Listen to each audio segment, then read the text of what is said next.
I don't know why that's been happening. That happened on Friday too. Where the mic wasn't working. Hello everyone, my name is Swamp. And it's TikTok Tuesday.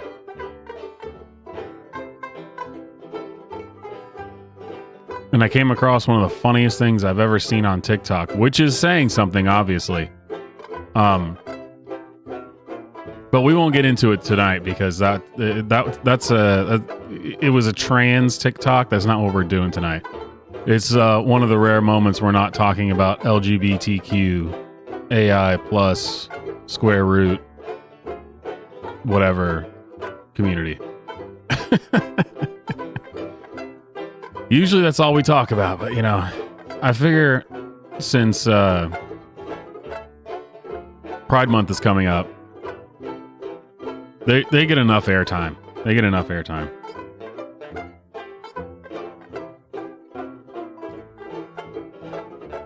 All right, so while we are waiting for people to pile in, we might as well start with what is on my following page. The people that I follow, the people that we have followed over the course of TikTok Tuesday. So we can get, let's get an update. Let's see what's going on. Of a trans couple. First, we wake up and immediately stab each other with our... Okay, I missed that and the music's still blaring. Hang on. Let's start this over. A day in the life of a trans couple. First, we wake up and immediately... Son of a bitch, I was totally wrong. We're jumping right into trans stuff. I guess I should have known if we're going to start off with checking in on the pages that I follow that it was going to start with trans stuff. Immediately stab each other with our daily dose of hormones paid for by the conservative taxpayers of America. We get out of bed, brush our teeth, wash our face, then we stand in the mirror and scream at our bodies because we hate them! Wrong!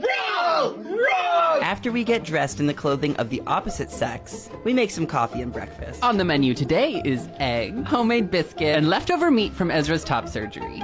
Protein. Time for some exercise. It is my all-time dream to dominate in women's sports, so I'll spend 2 hours bench pressing Ezra while he researches for local public restrooms that we haven't terrorized yet. Then, to get out of the house, we'll go hunt for the neighborhood children so we can force them into drag and teach them the ins and outs of transgenderism. Once we've successfully turned all the kids trans, we'll head back home to start winding down. We will spend at least 3 hours engaging in biological heterosexual intercourse just to pull an Uno reverse card on God and really rub it in her face. Is this what you want from us? Before bed, we always make sure to pray to Satan, thanking him for blessing us with mental illness and doing his work through us. Thanks for watching A Day in the Life. Well, damn.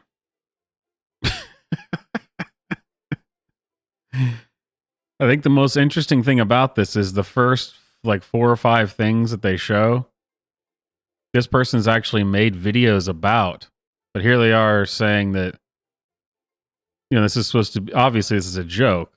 And the caption is, what conservatives think we're doing. Which is weird because, this person's been on several TikTok Tuesdays, and this person actually talks about doing all of these things seriously. So how is this satire? Is it because they got funny music and they're acting goofy and making faces? Is that all it is? Because this person actually has videos where it shows them taking their hormones together. Has videos talking about how they don't like their bodies. Obviously has videos talking about clothes. I mean, of course, because that's what they have to talk about.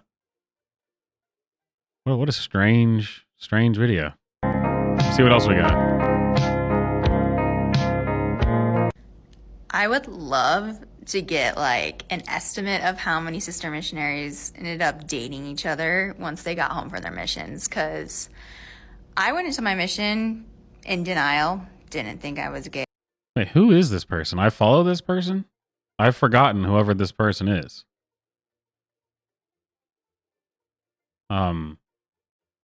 Sister missionary to lesbian pipeline. So I guess saying that Christians end up being lesbians, I guess?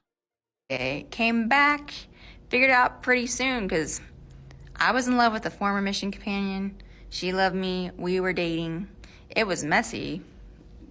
I'm not going to get into more details, but I knew of another sister missionary companionship that dated after the mission too.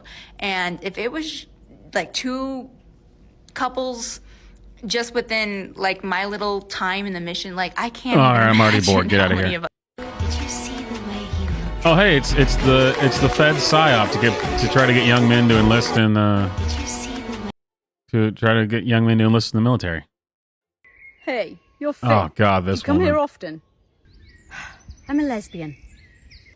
You're too pretty to be a lesbian. Come and have a drink with me. It's not you. I'm just not interested in men.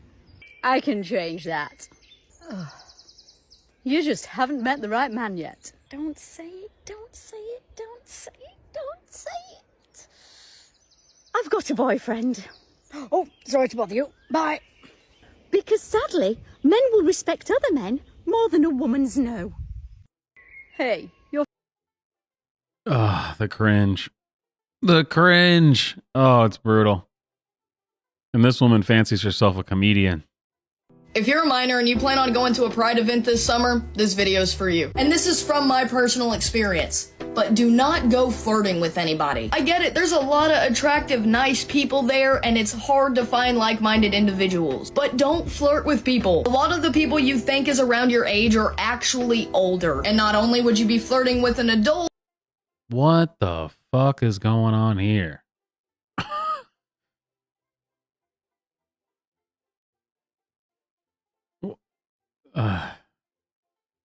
But since a lot of other people look young, they would be unaware. If someone comes up flirting with you and you're a minor, ignore them. It opens a whole can of worms you and the other person doesn't want to deal with, so just enjoy your time at Pride without being flirty. And if you just really like someone and you feel like, oh, I gotta get that little flirt in, ask ages. I mean, seriously, don't walk up and start busting the moves without knowing their age. I got flirted with by an adult once at Pride and it was uncomfortable for both of us. Complimented this guy's hair from across the street and he ended up walking over. You know, he was busting out the moves like, oh, what you doing over here? I'm so glad I told that poor guy my age after that because he turned around and walked away. Didn't even say a word, as he should. And obviously I shouldn't have to say this, but if you're an adult, don't flirt with minors.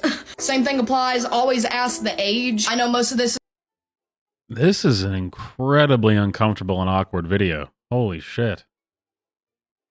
What? Oh no, but the people who are concerned about the interestingly high instances of adults and minors having conversations at Pride events is totally a conservative right-wing conspiracy. Yet this person is telling us all about it. What? What? This is self-explanatory to y'all, but I gotta say it. Point is, don't go flirting with people if you're a minor. If you just really like that person, make sure you're aware of their age. Super weird too. It's putting it on the minors. The minor needs to not flirt. So the adult that engages in this, and potentially, obviously what the implication here is that they would sleep together.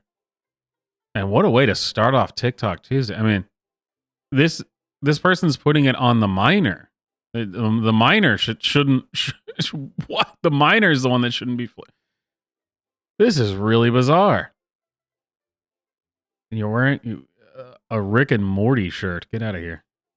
I just stumbled across snap memories of me when I was straight. So today we're gonna rate these photos on a scale from homo to hetero. First up, what the fuck is that? Girl, someone give him some Miralax. It's giving constipation. This one is gonna get a 3 out of 10. I just cannot get behind the facial expression. The only ever time you talk to this man is when he snaps you at 1 in the morning. What you doing? What are you wearing right now? Can I see? I'm gonna give this one a 5 out of 10. Like, he's kind of hot. Oh wait, wrong photo. Sorry, I don't know why that's in my camera. I look like a fucking serial killer. Try and spot the difference. Exactly, you can't.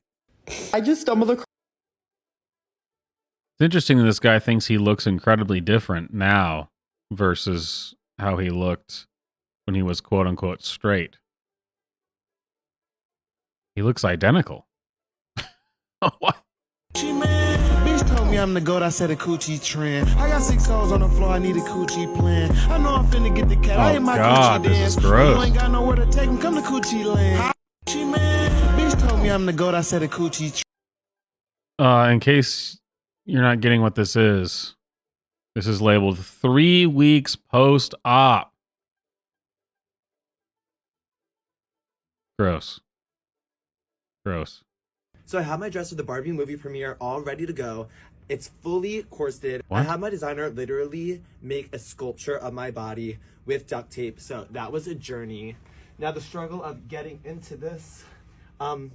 Eddie, come help. This is the finished corseted dress all on. I can't breathe, but you know what? The only thing worse than not breathing is not serving cunt. And bye.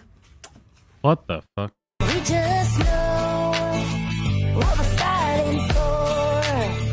There's Pick Me Girls, then there's these Oh girls. God, this girl. ATGs. Terrible. Oh my God, that's my type.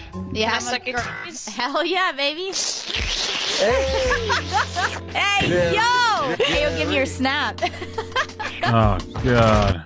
God, that's worse. Hey! Look who it is. On June 10th, 2023, we're having our virtual Pride Night right here on TikTok, baby. So, are we joining the virtual Pride Night on TikTok? With the one and only Mole?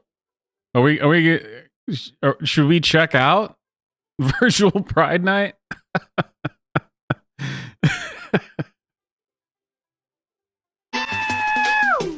Like last year's party, there'll be plenty of games that y'all can play right from your bed.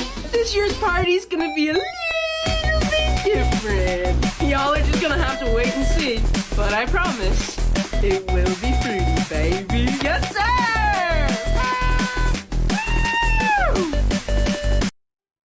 Super weird. Mole wants you to join the virtual Pride event with games you can play, fruity games you can play right from your bed. If that's, I mean, wow. Now that is something else. Jeez. Shut up, Mole. Shut up.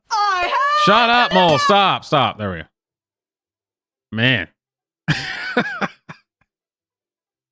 What is going on? All right, ladies and gentlemen, it is time for the Fat Acceptance edition of TikTok Tuesday. Before we get started, of course, check out the merch. Be armed, be dangerous, be moral.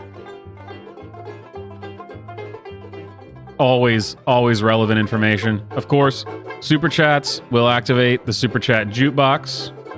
It's because we got.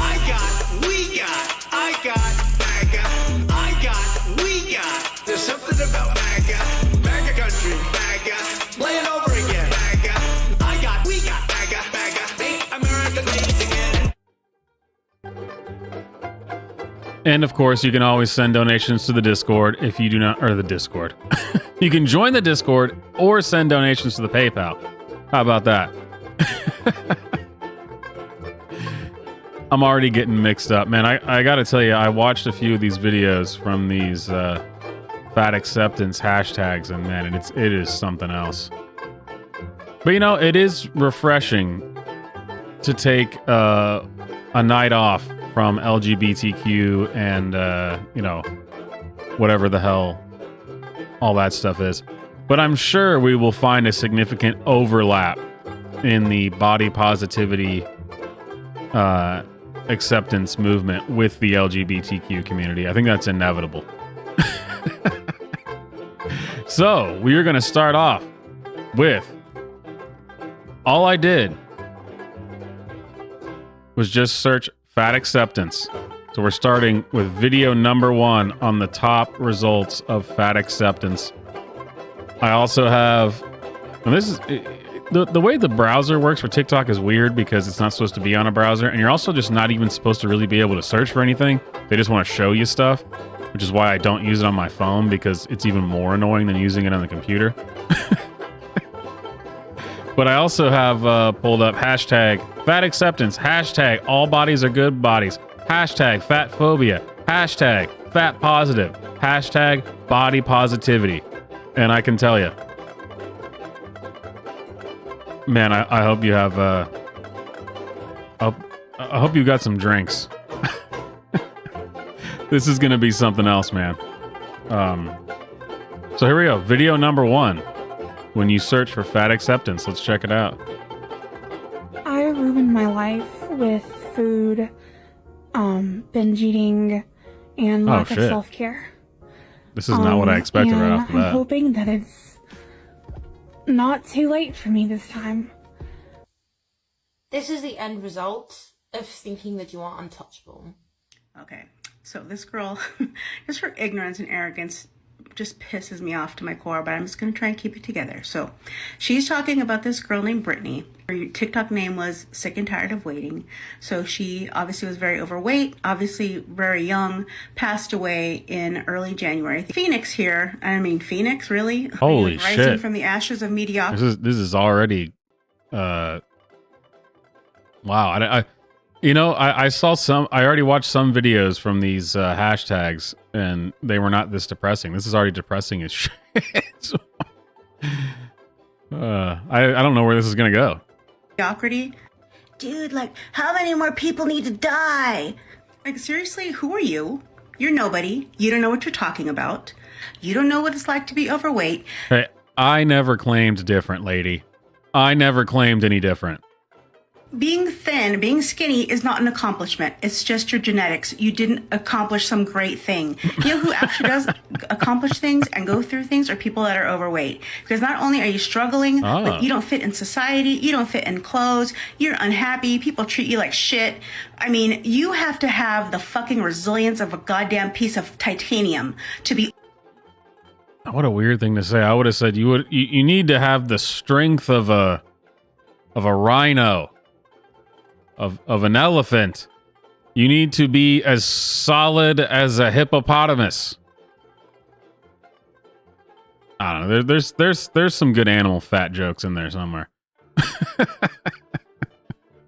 Yeah, it's brutal being fat. You even have whole T3 segments dedicated to you by this jackass on YouTube.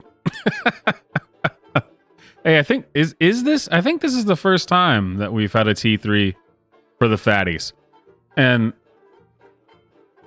honestly, it's bigoted that we haven't had a fat acceptance T3 yet, because it's just discriminatory.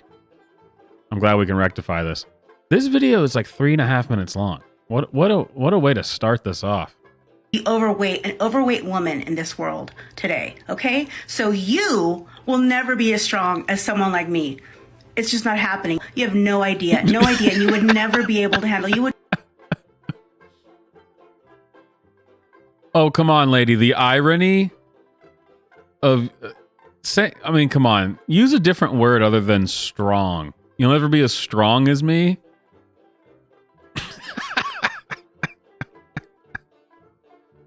Your head weighs more than I do. Strong. I mean, I get it. You mean emotional strength. Just pick a different word. Resilience? I mean, come on.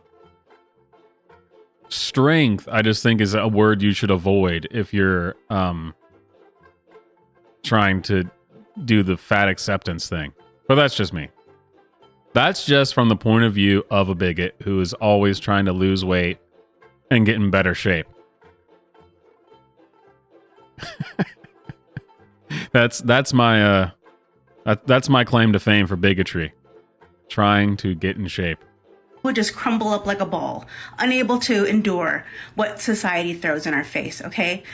So you and your arrogance saying, this is the end result of thinking you're untouchable. Why are you fatties just shoving cheeseburgers in your face like nothing's gonna happen to you tomorrow? Like, first of all, ma'am, that's not how it works. There's a lot of complexity to what causes people to be overweight, not just the genetics.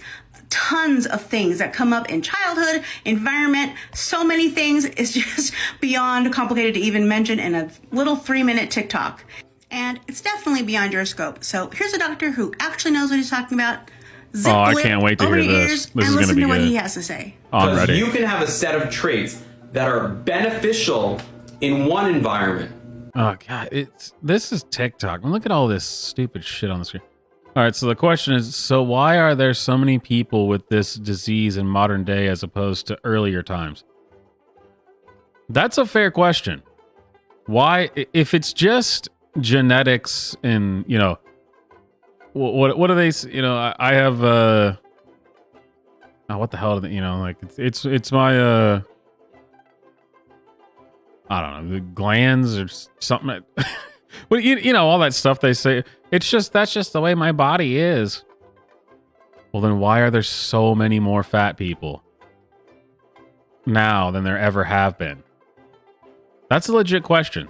And I'm interested to see if this doctor, Dr. Daniel Rosen, is going to be able to explain this to us. He looks like he's fit.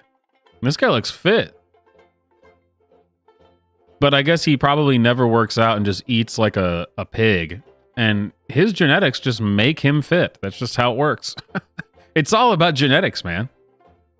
And in a different environment, those traits will allow a disease to manifest. The traits that lend themselves to obesity are really helpful in times of food scarcity. Now, if you were able to get heavy when there was plenty, and you can put on more weight than the person next to you, you would survive longer in a drought or a famine. So stop telling people to stop making unhealthy choices. Other people's bodies and lives are none of your business, so don't worry about it, okay? If you have a problem with someone's body... So the man accurately described, like, the point of storing fat on one's body. That has absolutely nothing to do with why this woman's face looks like the moon. I mean, your face shouldn't be that round. I mean, come on. Yeah, shut up, lady. No, you understand the video. Oh, God. We make clothes for humans. We make clothes for humans. And humans exist in my size and bigger. So why would I feel bad? God, this poor lady, not only has she made herself this fat, but she also chose to get that haircut and apparently has a mustache. I mean, that is... Damn. that is a lot going on. This is going to be the stream that gets me taken down. You know, they kind of don't touch the arguing with the ideologies of leftism and stuff, but this might just be enough personal insults that they're not going to be able to accept it. I don't know if they're going to be able to let this stream stay up. But hey, this is all in good fun. Please, someone put out a video roasting me. Come on. I also have a belly.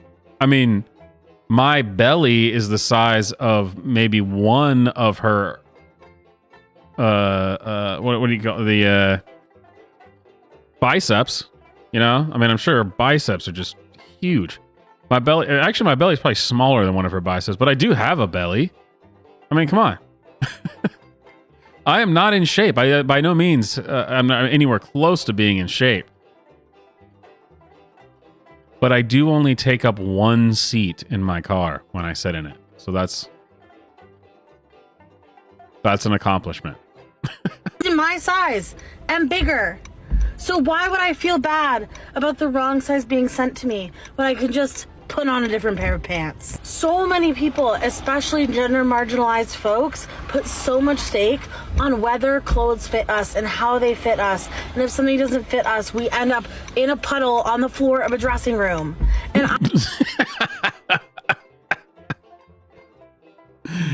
I'm sorry, she said in a puddle, and we're talking about fat people, and all I could think of was Peter Griffin from Family Guy when he wished he had no bones. You know what? I believe you, lady. You do. You do end up in a puddle, I'm sure. I made that video mostly as a joke. I didn't really think I was going to post it. But I posted the video because I wanted to show y'all that, like, it's not that big of a deal.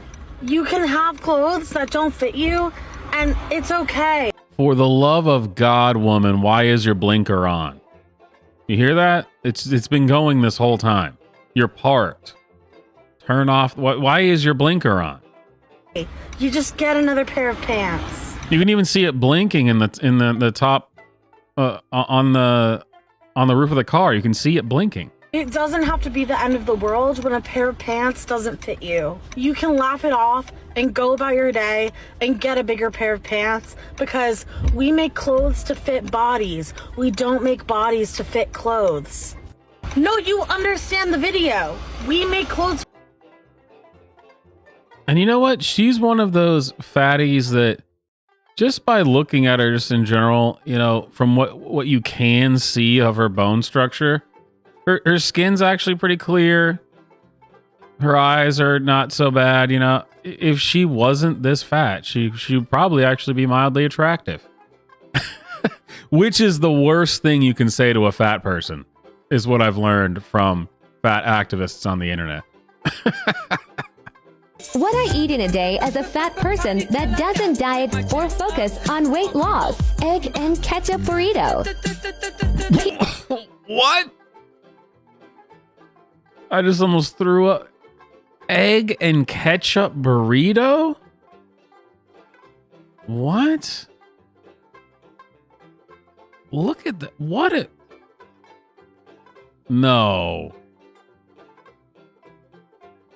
Egg and ketchup burrito. If you're a fat person and you don't even have good taste in food, damn, you're doing everything wrong. At least if you're fat and you know food and like you're like a connoisseur of fine cuisine and you just eat a shit ton of it, okay, there's a trade-off there. This is like, look at that. Oh, gross. I don't even know what to say. She says that's egg. It doesn't look like egg. It looks like she took a frozen breakfast burrito, microwaved it, unrolled it, removed the meat, and then put ketchup in it. That looks disgusting. God, that's gotta taste terrible. Fat person that doesn't diet or focus on weight loss. Egg and ketchup burrito. Peanut butter Ritz bit. Lettuce wrapped hard-boiled eggs with hot sauce. This chocolate pudding thing, it was pretty good, but had a strong coconut flavor. Doritos. Chili cheese spaghetti IDK. I napped too hard and just needed food. Okay, love you, bye. What I eat in a day as a fat person. I'm sorry, what was the last thing? Chili cheese spaghetti. I don't know. I napped too hard and just needed food.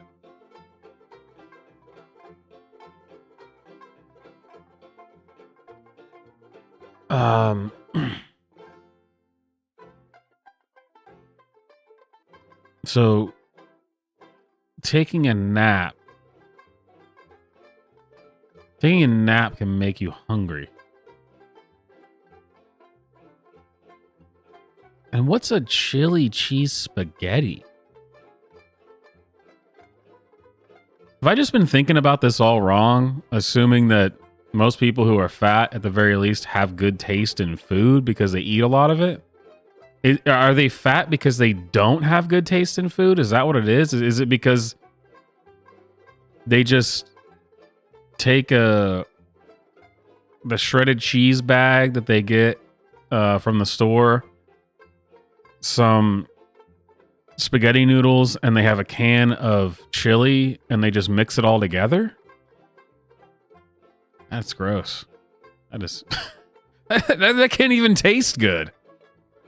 Wow. Making sure to glorify obesity and show everyone how cool and trendy it is to be fat. Being fat is not normal, nor is not healthy. Like in my day when I was really overweight, I could either complain and do nothing about it.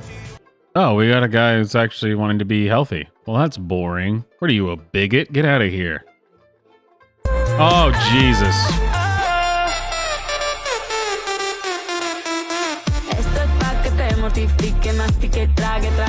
Oh, turn on. I can't. I can either watch the video or listen to the music. I can't do both because they're both just god awful.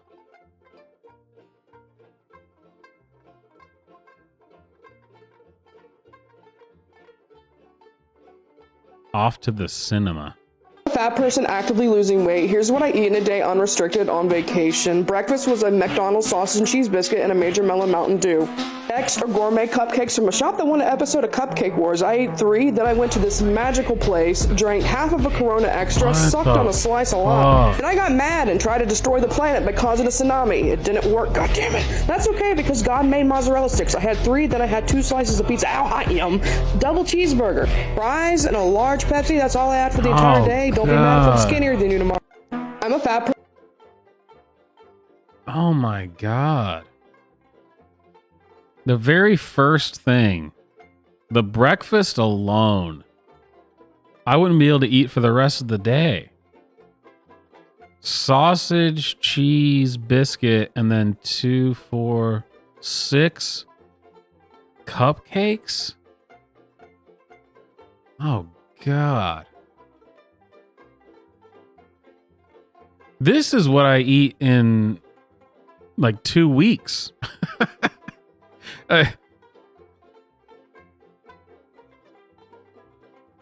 3 mozzarella sticks and 2 slices of pizza. You're like, okay, so each of these things alone, I guess, you know, like that as a meal. Maybe once a month, I'll go and get pizza, you know, order from some place and get pizza and breadsticks or something. Actually, not even once a month. Maybe like once every 2 months. And when I eat it, yeah, maybe it's 3 breadsticks and 2 slices of pizza. And that makes me feel like fat as shit. Not like emotionally I feel bad. Like my body, I can feel it. I'm just like bloated, just like, ugh. That's just one meal in the whole day.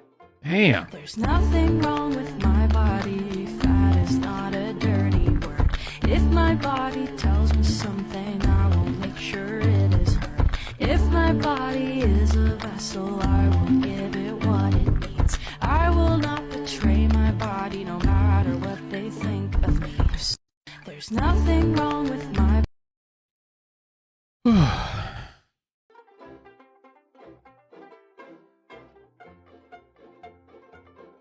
Before we continue down this road, have we found anybody that we think is a contestant, a potential, someone we should look into as a candidate for TikTok Tuesday winner? I'm a fat person actively losing. I mean, I guess maybe this lady. I'll pull up her. Oh, I can't look at that again. What I eat in a day. Oh, definitely this one because that just disgusted me. No, you understand the video. Yeah, well, every single one of them seems like is in the running for winning TikTok Tuesday. Damn. Okay, hang on. Let's see. Not the annoying lady who eats so much shit on vacation, and that's too obvious. Maybe the woman who eats eggs and ketchup in a burrito, and yeah, the weird lady who was all about activism and wearing bigger pants. Okay, so I think we got two contestants so far. Can you see my belly in this? Yeah. I can see your belly because you have one. But it's cute. You look hot in the dress, just wear it. Wear the dress. Can you see my belly in this? What the fuck? You cannot glorify obesity. It's dangerous. It kills people. It's the #1 cause of bankruptcy in our country. Now it's like, oh, that woman is 250 pounds. Good for her. And it's like, Okay, annoying.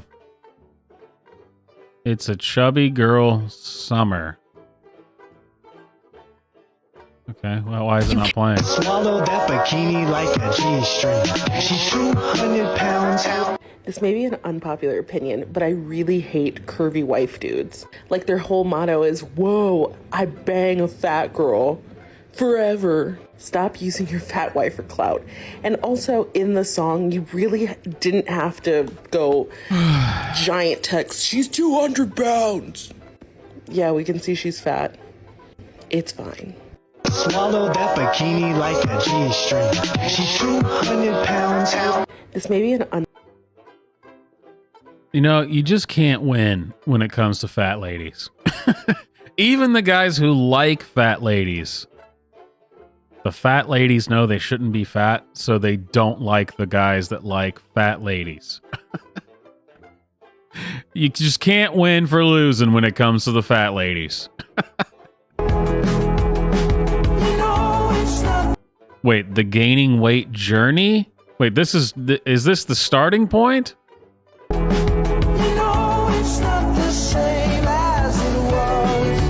Oh, okay. So that's the end point.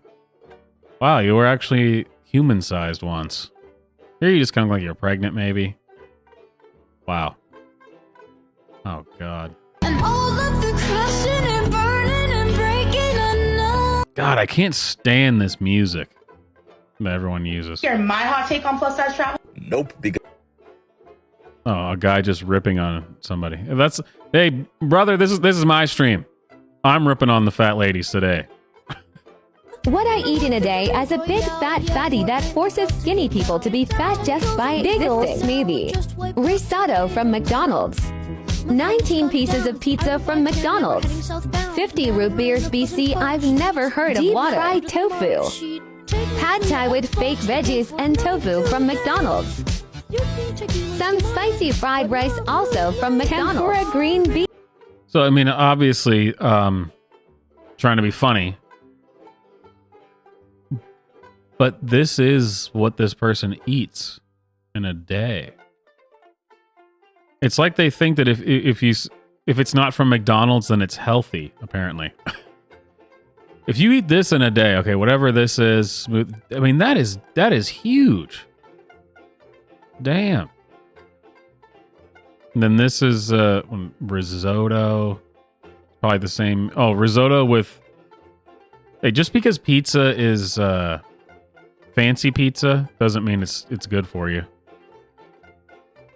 I mean, that is a hell of a lot of food. I mean, don't get me wrong. It's good food. It looks good.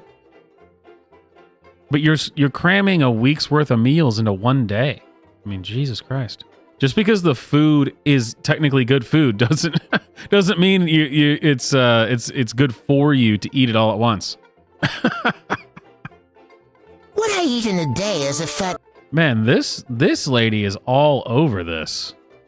We've seen like 3 videos from her. She's obviously a contestant for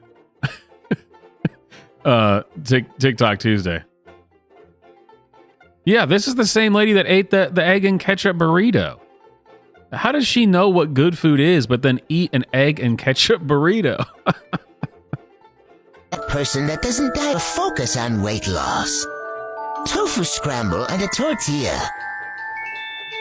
Giant beans and tomato sauce and a bagel. Yogurt with cereal and blueberries. Cold fries. Cranberry jello shot. Soft pretzel. Chicken tenders. Pig in a blankie. Ah, it's just gross. Oh God, speaking of gross.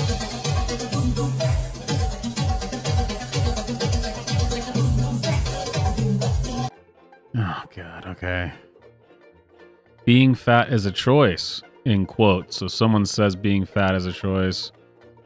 Why are you so hell-bent on eradicating body size diversity?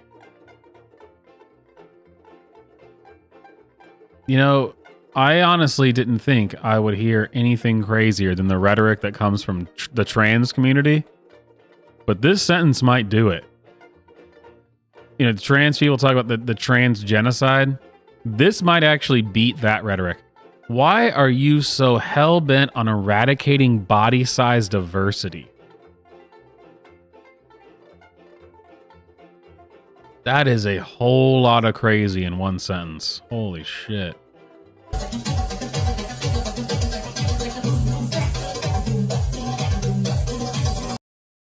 We cannot and should not all exist in a narrow weight range. Oh my God. Stop treating large body size as an epidemic. This is discrimination.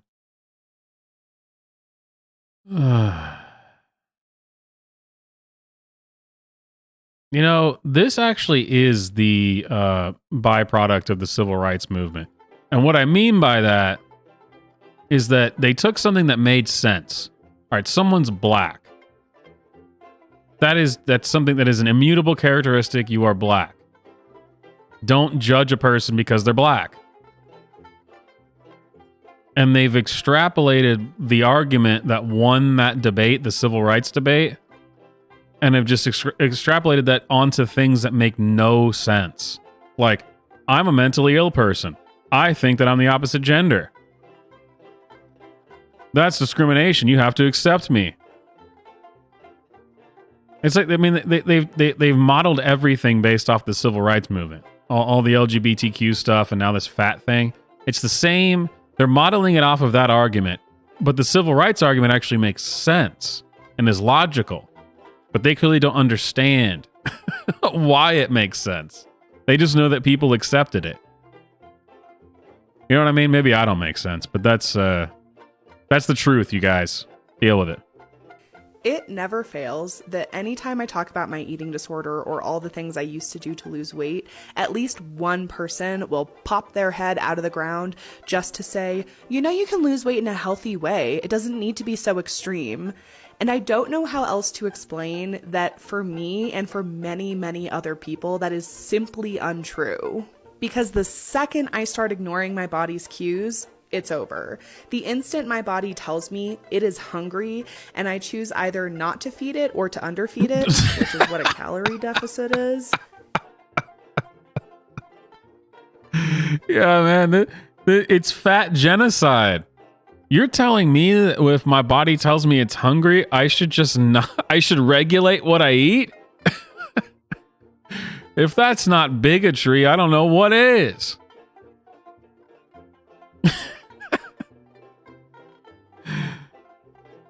Yes, actually it is that simple because we are human beings. We have higher cognitive functions and we can ignore and alter our base instincts. I do it every day. Actually, the majority of the population does it every day. All the time. You're telling me that I should just not listen to my body when it says I'm hungry after I just ate a pizza and 6 breadsticks? Yeah, actually, yes, that is literally what I'm telling you. Yes, I'm glad you understand. You're saying it with a voice that implies that I'm saying something ridiculous, but no, that is exactly what I'm saying. Yes, that's yeah, that's what everyone does, actually. I mean, it's wild. Last night, I wanted a bowl of ice cream after I had dinner because I like ice cream. But I didn't because I ate a big dinner. Literally genociding the fat in my body. It knows it's time for famine. It goes into scarcity mode. It thinks I don't have access to food, and as a result, my body turns on all the alarms to try to get me to eat as much as humanly possible so that I can survive this famine. And I want you to imagine what it's actually like to go through your day with your body screaming at you that it's starving, and you just have to pretend that that's not happening. Wow, the level of delusion. To think that other people who are always working out and, working on their diet don't sometimes feel hungry and then ignore it. I mean, holy shit. This woman is insane. But that's what I would expect from another round-face individual. That's just par for the course. And of course, nose ring, of course. It's always a dead giveaway. Consuming all of your thought space and all of your energy, but you just have to pretend it's not real. There is no way to casually... I would also like her to apply this argument to alcoholics. Why should an alcoholic stop drinking? Their body is telling them and screaming at them. They need it. What a fat bitch. Pursue weight loss when you're in that state. The behaviors have to be extreme because it's an extreme situation. So when people talk about how weight loss is not an option for them or weight loss is harmful for them, just believe them. Just take them at their word. It never... Yeah, see, I don't do that because I have my own brain and I listen to what someone says and then I judge whether or not I think it's true. I could not give a shit less what you think is true. I'm sorry, I couldn't. I could not care less. Bro, this shit fucking hurt. It always hurts me when I see a black person being fat phobic. It just crushes me. Especially because when Oh, we finally found it. The intersection between fat phobia and racism. You know what? I think that this person's so nuts, I'm going to have to add her to the possible contestants for TikTok Tuesday. All right, let me, So far, we've got Ruthie, who's the crazy lady who eats eggs and ketchup in a burrito. A lovely lady named Jordan Underwood, who thinks that what's the big deal of being fat? You just buy bigger pants. And then whatever the hell that lady just said. Hannah Talks. And she stole my thing. The Talks is my thing. I'm Swamp Talks. I didn't steal that from anyone. That's my thing.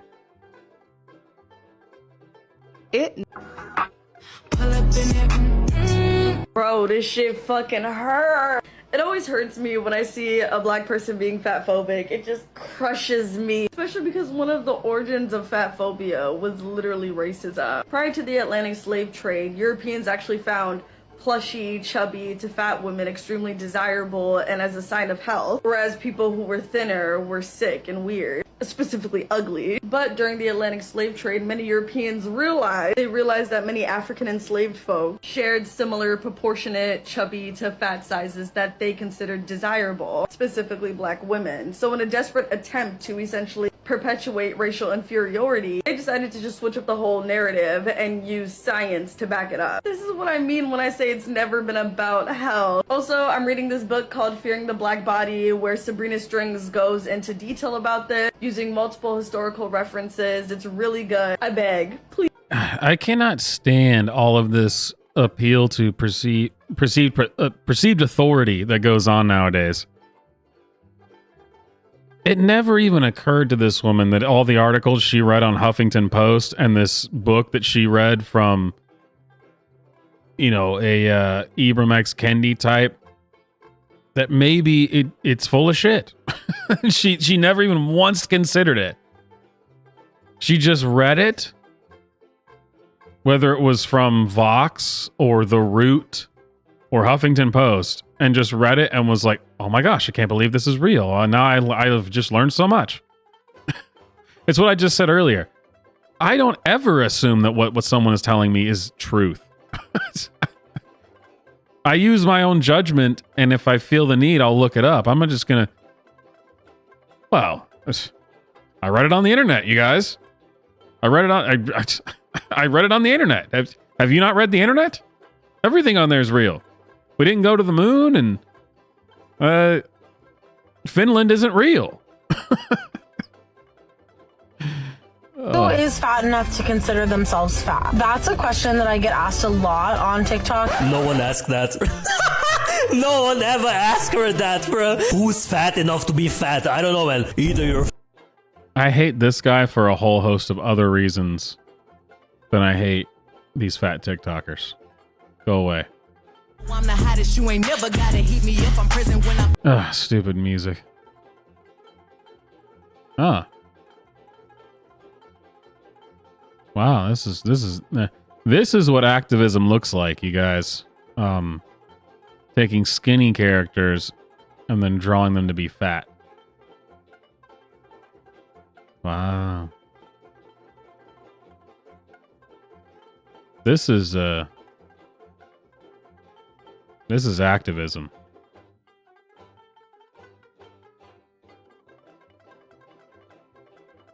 Dude, this is this is so stupid. Ugh. I'm obesity promoter. No. No. Time obesity promoter. I don't get this one. Oh, apparently TikTok says I reached the end of this one. I find that hard to believe. Oh, it just didn't load. Oh, hey, Destiny. I suddenly know who Destiny is. I'm sure everybody else knows. I just know he's dumb as a box of rocks. I never heard him talk until I saw him on Timcast, and man, that guy's dumb as a box of rocks. Why people think he's smart is beyond me. Let's see what he has to say about fat acceptance. Being fat sucks. Whether you want to hear it or not, that is the truth. There is... I know this isn't Destiny. The thumbnail said what Destiny has to say about fat acceptance. The thumbnail lied to me. Telling you, it says it right here. Click. Being fat sucks. Whether you want to hear it or not, John Polo, you're a liar.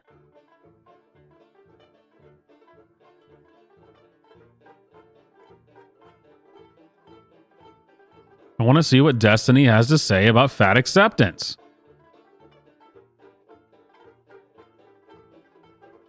Listen, if you think Destiny isn't a moron, think what it entails to be a grown man with blue hair. If that alone doesn't get your ass kicked out of any intellectual discussion, I don't know what does.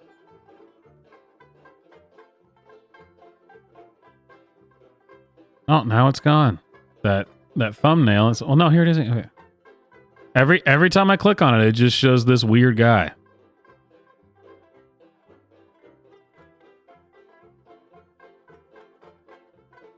The thumbnail says Destiny on fat... I wanted to hear Destiny be stupid, and apparently we're not going to get that.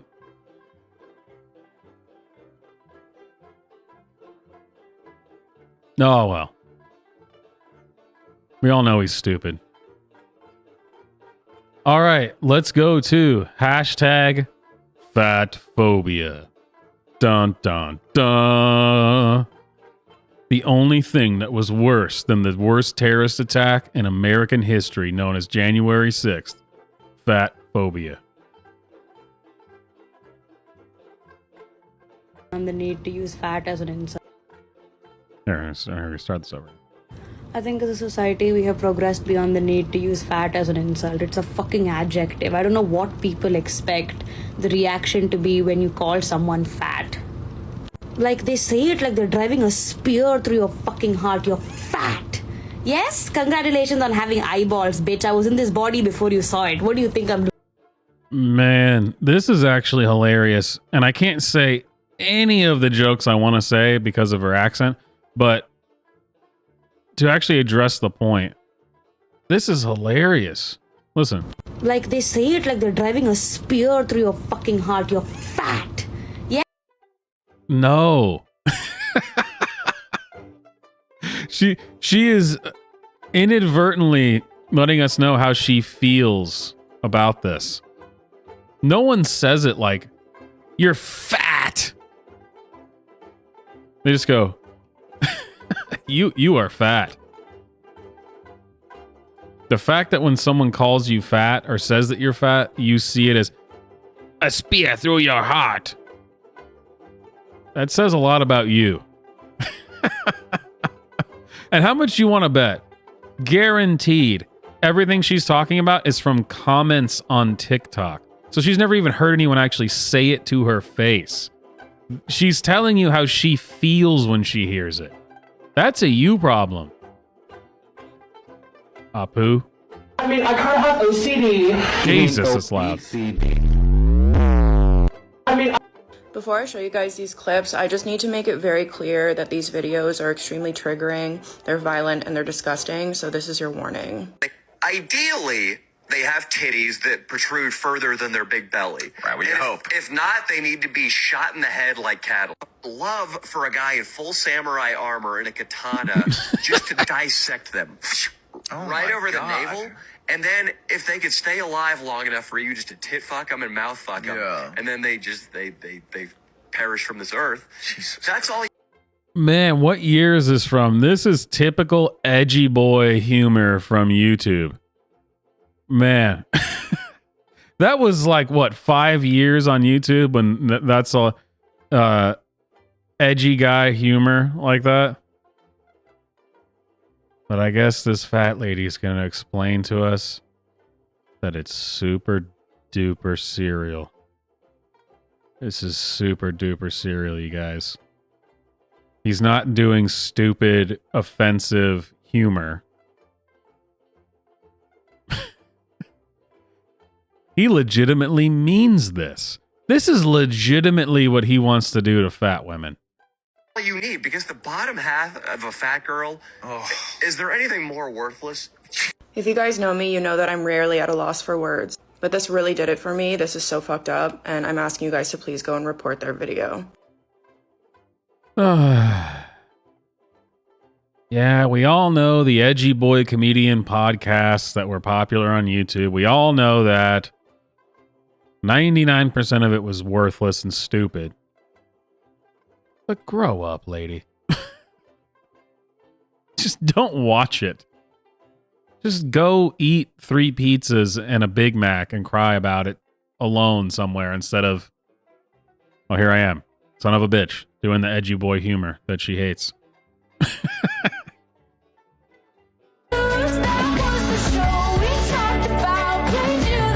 I hate this. I don't even know what it is. I hate. Oh my god! It's a rarely. We're gonna skip this.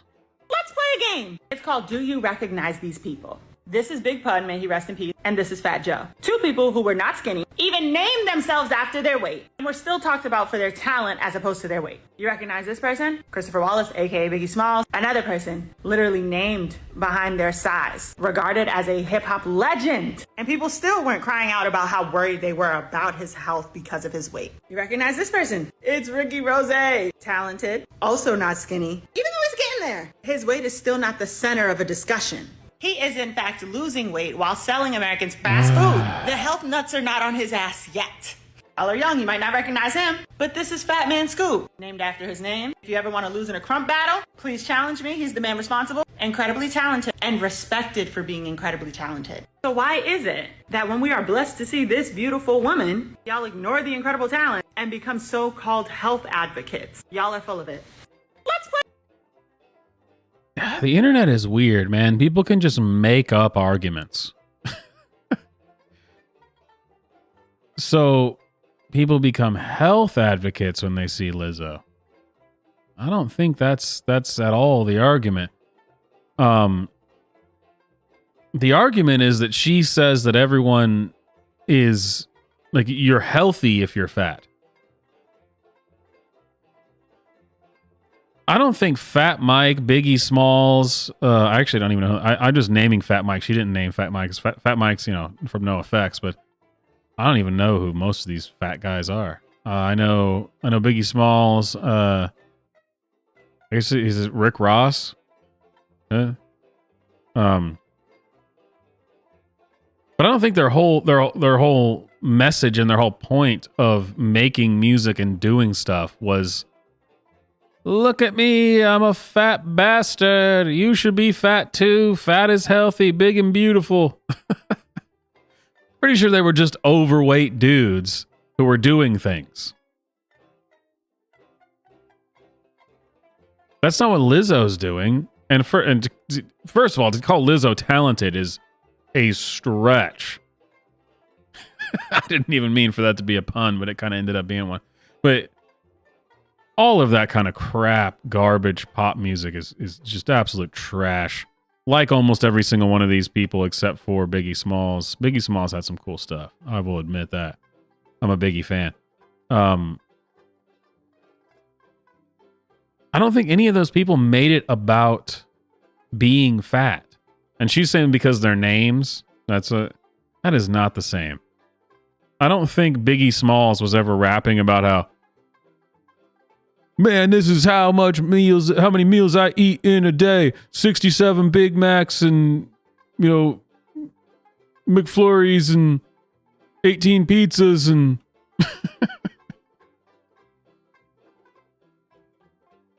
no, it's totally the same. It's as she says in her description. Misogynoir. Thank you for that. Have you ever been in love? I don't think so. Do you want me to describe it to you? I hate it. Parece que hoy me gustas un poco más. Okay. Hate it. I can't leave the house unless I'm wearing something like flattering. No, because let's talk about this. Especially now that I'm in college. People... we're about to get some big brain stuff here, especially now that I'm in college. That's where all big brain things happen. This is where people go to learn the important things. I am ready for this. Often wear, like, leggings and sweatpants and sweatshirts to classes. But I don't. Not usually, anyway. But it's because the difference is whenever a skinny girl wears leggings and sweatpants and sweatshirts, they're always going to be perceived as beautiful. They'll be perceived as having this effortless, flawless look to them. Where if I show up wearing that with the body I have, I'm going to be perceived as lazy, a slob, someone who doesn't care about their appearance, just because I'm fat. And like, I decided to wear this today. It's a rainy Monday. And I just wanted to go to the library and study. The amount of dirty looks I got compared to when I wore a flattering outfit, astronomical. Astra-fucking-nomical. And I guarantee you, there was no dirty looks. She knows that she's fat. She knows that. So when anyone even accidentally looks her way in her own mind because she knows that she's overweight, she assumes they're looking at her because of her biggest insecurity, which is that she's overweight. No one else was looking at her being like, oh, she's No, that's what she sounded like afterwards when she went to McDonald's, right? I'm telling you, this is gonna be the stream that gets me a community guideline strike or something. But you see this all the time. Trans people do this too, where everyone was looking at me and they were all judging me and blah blah. It's because you know that you're doing something that is not the norm, and of course it's like, oh, it should be normal. Bullshit. Okay, the norm is an unspoken reality of the culture, okay? And by culture, I don't even mean culture. Anywhere where human beings are, there is kind of a baseline of what being a basic, normal human being is. And if you're extremely overweight, that's not normal. And I guarantee you, almost no one would ever even think twice about it, really. But you think about it.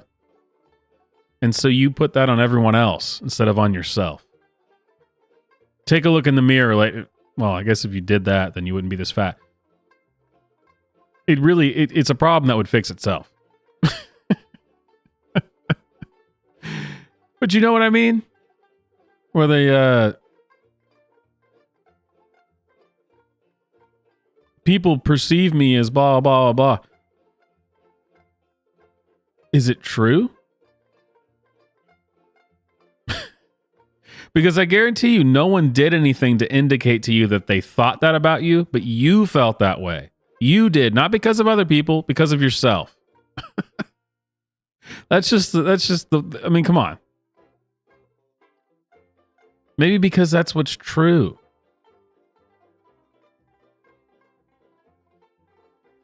Sure, whatever.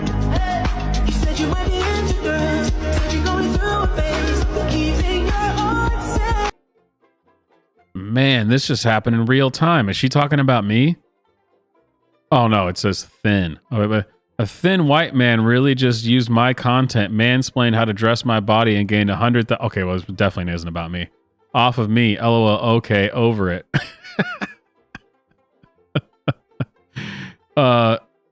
Maybe if it said a average white man used my content and mansplained how to dress my body and gained nothing but laughs and good times. That would be me. Honestly, this is disgusting. It's so fat. Yeah, whatever. But her belly makes up like half her body weight. You know, it's been a day. The fat phobia has been out and out.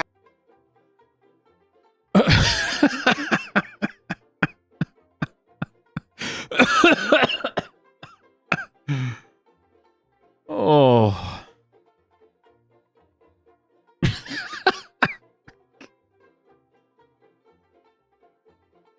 Oh, man. I'm sorry, the stark contrast there. Holy shit. That's better than any Will Ferrell movie. That was hilarious. Let's watch that again. But her belly makes up like half her body weight. You know, it's been a day. The fat phobia has been out and active and alive today, and I thought that I was being called upon to get yet again to make another statement. Luckily, I just got to see a doggy belly instead. Thank you. I really appreciate that. But her belly makes up like half. Man, that was hilarious. Guys, are you seeing this? They just wiped Lazy Susan's memory. It just dawned on me how many people. Oh, there you go. It's that little mic again. I absolutely cannot stand that. Why do people do that? And the mic that they're using sounds worse than if they just used the mic on their goddamn phone. Why do they do that? I don't understand. God, your hair is awful. People don't understand how rarely fat people actually receive evidence-based medicine from doctors. One time, I went in for an ear infection and the doctor told me to lose weight. You know what thin people get? Antibiotics. One time, I found a lump and I... Okay, once again, hearing things, is it true? Is there a reason? I mean, like, we're not even going to ask it. Like, is it possible that the fact that you're over 300 pounds could have an adverse effect on anything on your body? Anything at all? I mean, okay, example today. My foot was hurting really bad. Because I'm under 210, your first reaction wouldn't be, well, it might have something to do with your weight. But if your foot starts hurting and you weigh 312 pounds, the first question might be, well, it could it have something to do with your weight? Because that is a legitimate question to ask, and it is the most likely culprit for the problem. Get out of here. I made an emergency appointment to get a cancer screening. It was at an OBGYN, and as soon as the doctor walked in, he didn't look at me, he didn't introduce himself, he looked at my chart and he said, "You'd have an easier time getting pregnant if you lost weight." I told him, "I'm not here for fertility treatment, I'm here for a cancer screening." And he said, "Oh, okay," and started the appointment, never said sorry. And I would need to make a 20-part series. Guarantee you that is not how that went down. Absolutely guarantee it. You ever notice how these videos have gone viral many times? Not this one in particular, but these types of videos where it's some fat lady talking about how the things that doctors said to me, and it's always like a total non sequitur. And you go, no, that's not what happened. I've been to the doctors, okay? They don't just pull something out of completely left field I mean, forget the part where you feel shamed about your weight. But a doctor, you're not going to go into a doctor and say, "Doc, my foot hurts." And he's going to look at you and go, Are you constipated? When was the last time that you emptied your bowels? That's not going to happen. That is a complete nonsensical thing to say. Doctor, I have a lump. I'm afraid I might have cancer. Well, you know, if you lost weight, you might be able to get pregnant. What? I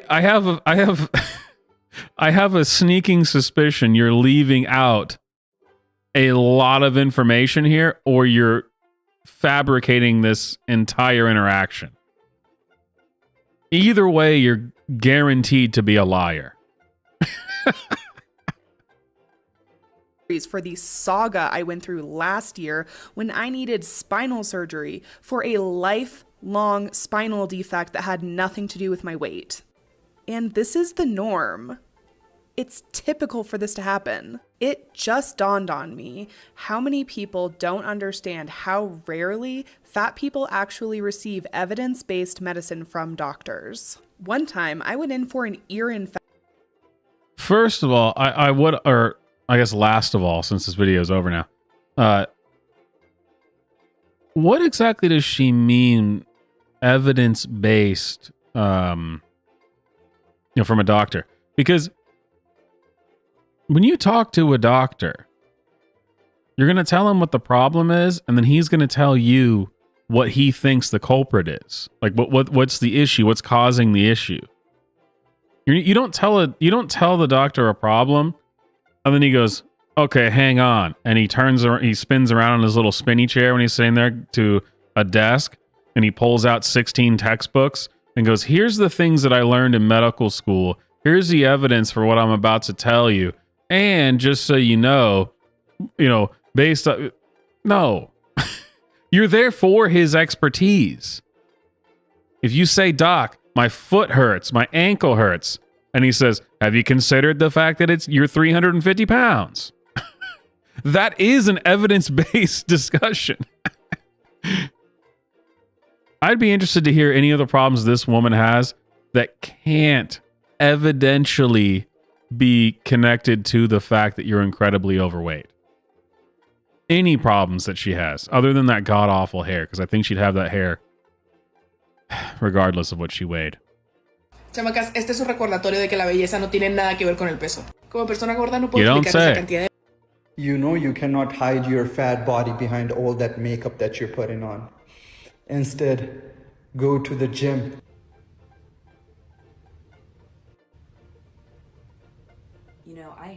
Oh, it's my favorite kind of activism.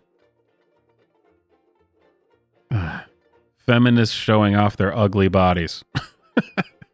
This is going to be great. Holy crap. No, this is not going to be great. This video is 5 minutes long. 5 minutes of this. Whatever we're about to see. Holy crap. Okay.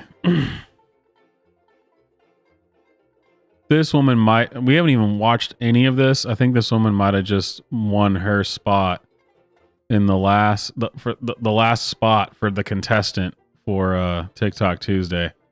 With her, we will have 4 contestants. I haven't even seen this yet. We have no idea what we're about to watch. But I guarantee you, this woman, she's about to earn her spot for TikTok Tuesday. We're doing it.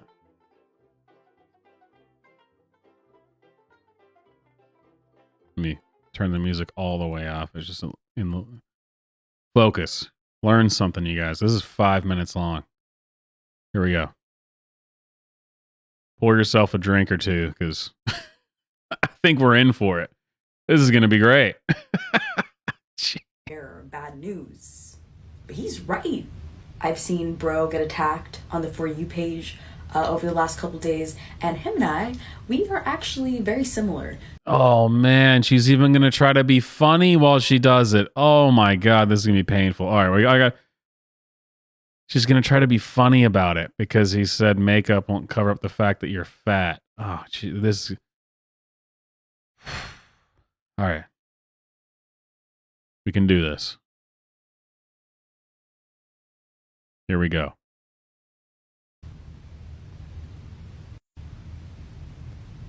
You know, I hate to be the constant bearer of bad news, but he's right.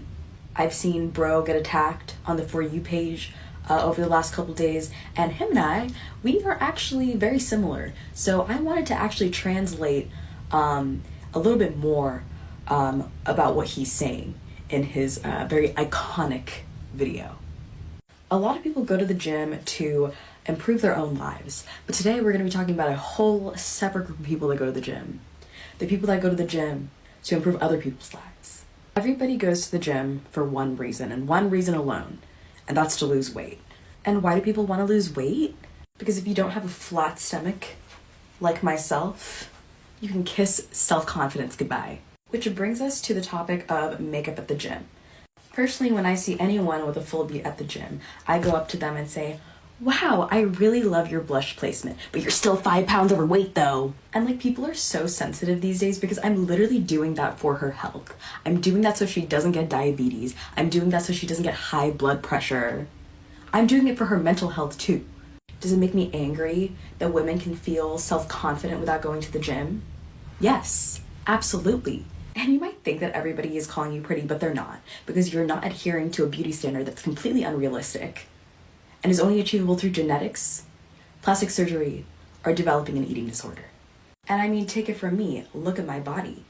Look how hard I worked for it. You know, I oftentimes ask myself, if women are so insecure about their bodies, why don't they just go to the gym? Is it because women have bad experiences at the gym? No, it couldn't be that. Is it because people tend to be depressed sometimes? If you're depressed, you should be working out at the gym more, because you know, when you work out, your brain releases dopamine. If you're depressed and skinny but you can't make it to the gym, I think you're okay. You know, people will suggest therapy, and that actually is a hoax. None of my bro friends that go to the gym that have this opinion go to therapy, and they're just fine, very well adjusted.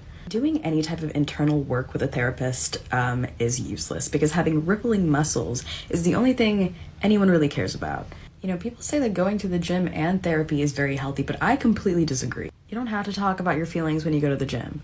I just simply project my insecurities onto other people on TikTok. Wearing makeup makes you extremely fake. Finding ways to be confident in ways that men don't understand is literally illegal. And honestly, at the end of the day, how do you expect someone to actually find you attractive? We've all seen this TikTok going around. I don't think so, to be honest. I probably wouldn't, just because, I mean, like, I take care of myself, so I'd want the person that I'd be with to take care of themselves as well. In looking for a girl, it's more about their willingness to better themselves. I'm willing to kind of better myself. I would hope that they would do the same. Maybe that's selfish. These absolute bigoted gym bros who want a woman who is interested in the same things they're interested in, namely being fit and healthy. Absolute bigots. Everyone knows that women are above this. Women don't want men who are interested in similar things as them and hold similar values to them and, you know, enjoy the same things they enjoy.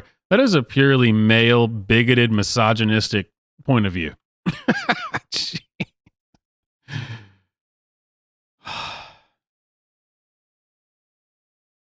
You know, this is saying something coming from, you know, the most misogynistic, woman-hating man on the internet. Because you know, whatever it is that we're doing on TikTok Tuesday, I'm always whatever is, you know, the most bigoted man, the most transphobic man, the most whatever, the most racist man, whatever it is. As the most misogynistic man on the internet, I've seen a lot of dumb women. She might be the winner of the dumbest woman I have ever seen. But no, I'm sure she's gonna end on a high note, guys. She's gonna fix it all. This is gonna be great. I'm ready. I'm ready. We still have 2 minutes left.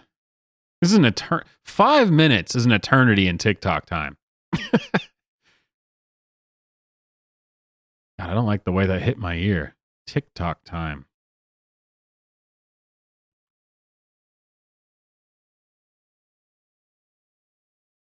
Sounds like the beginning to some weird Mary Poppins musical number or something. Come on, everyone. TikTok time.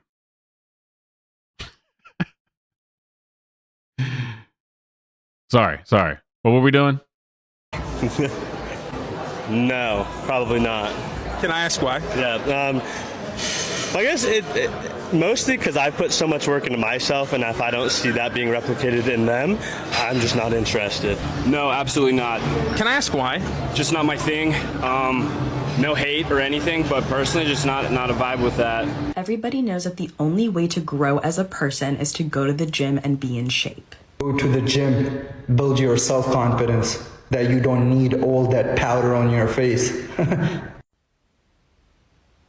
Not dating someone because you want to engage in a hobby with them that you do every single day is completely fine. But just making an assumption that everyone that doesn't go to the gym isn't bettering themselves, that makes a lot of sense too. And you know, men like this are just crazy trying to eyes, help us, man. because at the end of the day, who's creating that beauty standard? These men care about us so much, it has nothing to do with the fact that they sexualize women to the point that anyone that doesn't fit their fantasy makes them so livid that they bark into a void hoping that they can offend and hurt someone. Can you imagine how disturbing it would be if that was true? God, the projection. This is what I said earlier. This is what she's hearing. She's hearing this from what they just said. It's like that other the other Indian woman earlier. What are the odds? They're both Indian. The other Indian woman earlier say, and they say fat like they think it's gonna stab into your heart. No, I don't think so. Actually, if you listen to what those guys said, I think it's pretty reasonable. And if you don't want to date those guys, then don't date those guys. I don't. She's sitting here as if it's she's acting as if they just said that they hate everything about her as a human being and they want her dead. This is the literal fat genocide, you guys. It needs to be stopped. You know, I, like most people, love unsolicited advice. I think Bro's video just ended up on the wrong side of TikTok because those comments were not it. Personally, I think he should be giving us dieting advice, dating advice, drop the workout routine. Do you want to run for office? Do you want to be president? I'm so sorry, the last 2 positions have been completely filled with enough men who are controlling and policing women's bodies. Ladies, the next time a man tells you to go to the gym to look like me, tell them to mind their own business. You know you. Well, this woman is actually crazy. I mean, genuinely crazy. Not, I'm a man, so most women are crazy. This woman's actually crazy. I think that she actually believes that she looks fit right here. She looks fit because of this fake ab thing. She's trying to prove a point. Man, look at her eyes. She's crazy. But she says, you want to look like me. Does she think she looks like she's in shape here with that weird makeup on her belly and stuff? What is going on? What? Yeah, the ab makeup makes her look worse. This is damn. That was a wild ride, you guys. that sure was something. I think we have our 4 contestants for this TikTok Tuesday, and she's definitely in there. Kaz Jerome, apparently, she claims is her name. And she says she's a natural redhead. You know, does this look like a natural redhead to you?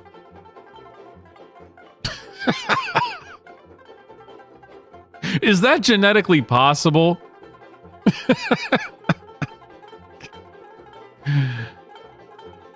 Oh, that's what it says on her page. She's got to be joking with that one at least, right? She's not that crazy, is she? Surely not. Surely it's some kind of political statement or, here it is. See, I'm scrolling through her TikTok. I knew it. Had to be some kind of political statement. It's because of The Little Mermaid. She has made her hair more reddish as a brown woman to prove that, I don't know, something about the Black Little Mermaid, I guess. Wow, she is batshit crazy. All right, we've got our 4 contestants for this TikTok Tuesday. And don't forget the theme is fat acceptance. So, of course, who are we going to accept as the fattest, most annoying woman on TikTok? They shouldn't be upset by this because it's their own shit. This person, I mean, this first person. Oh, God. I have not read this person's bio. Remember that first extremely obese person who was talking about if you just get bigger pants if you're when you're fat?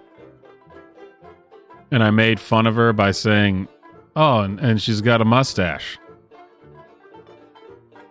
That was a dude. That was a dude.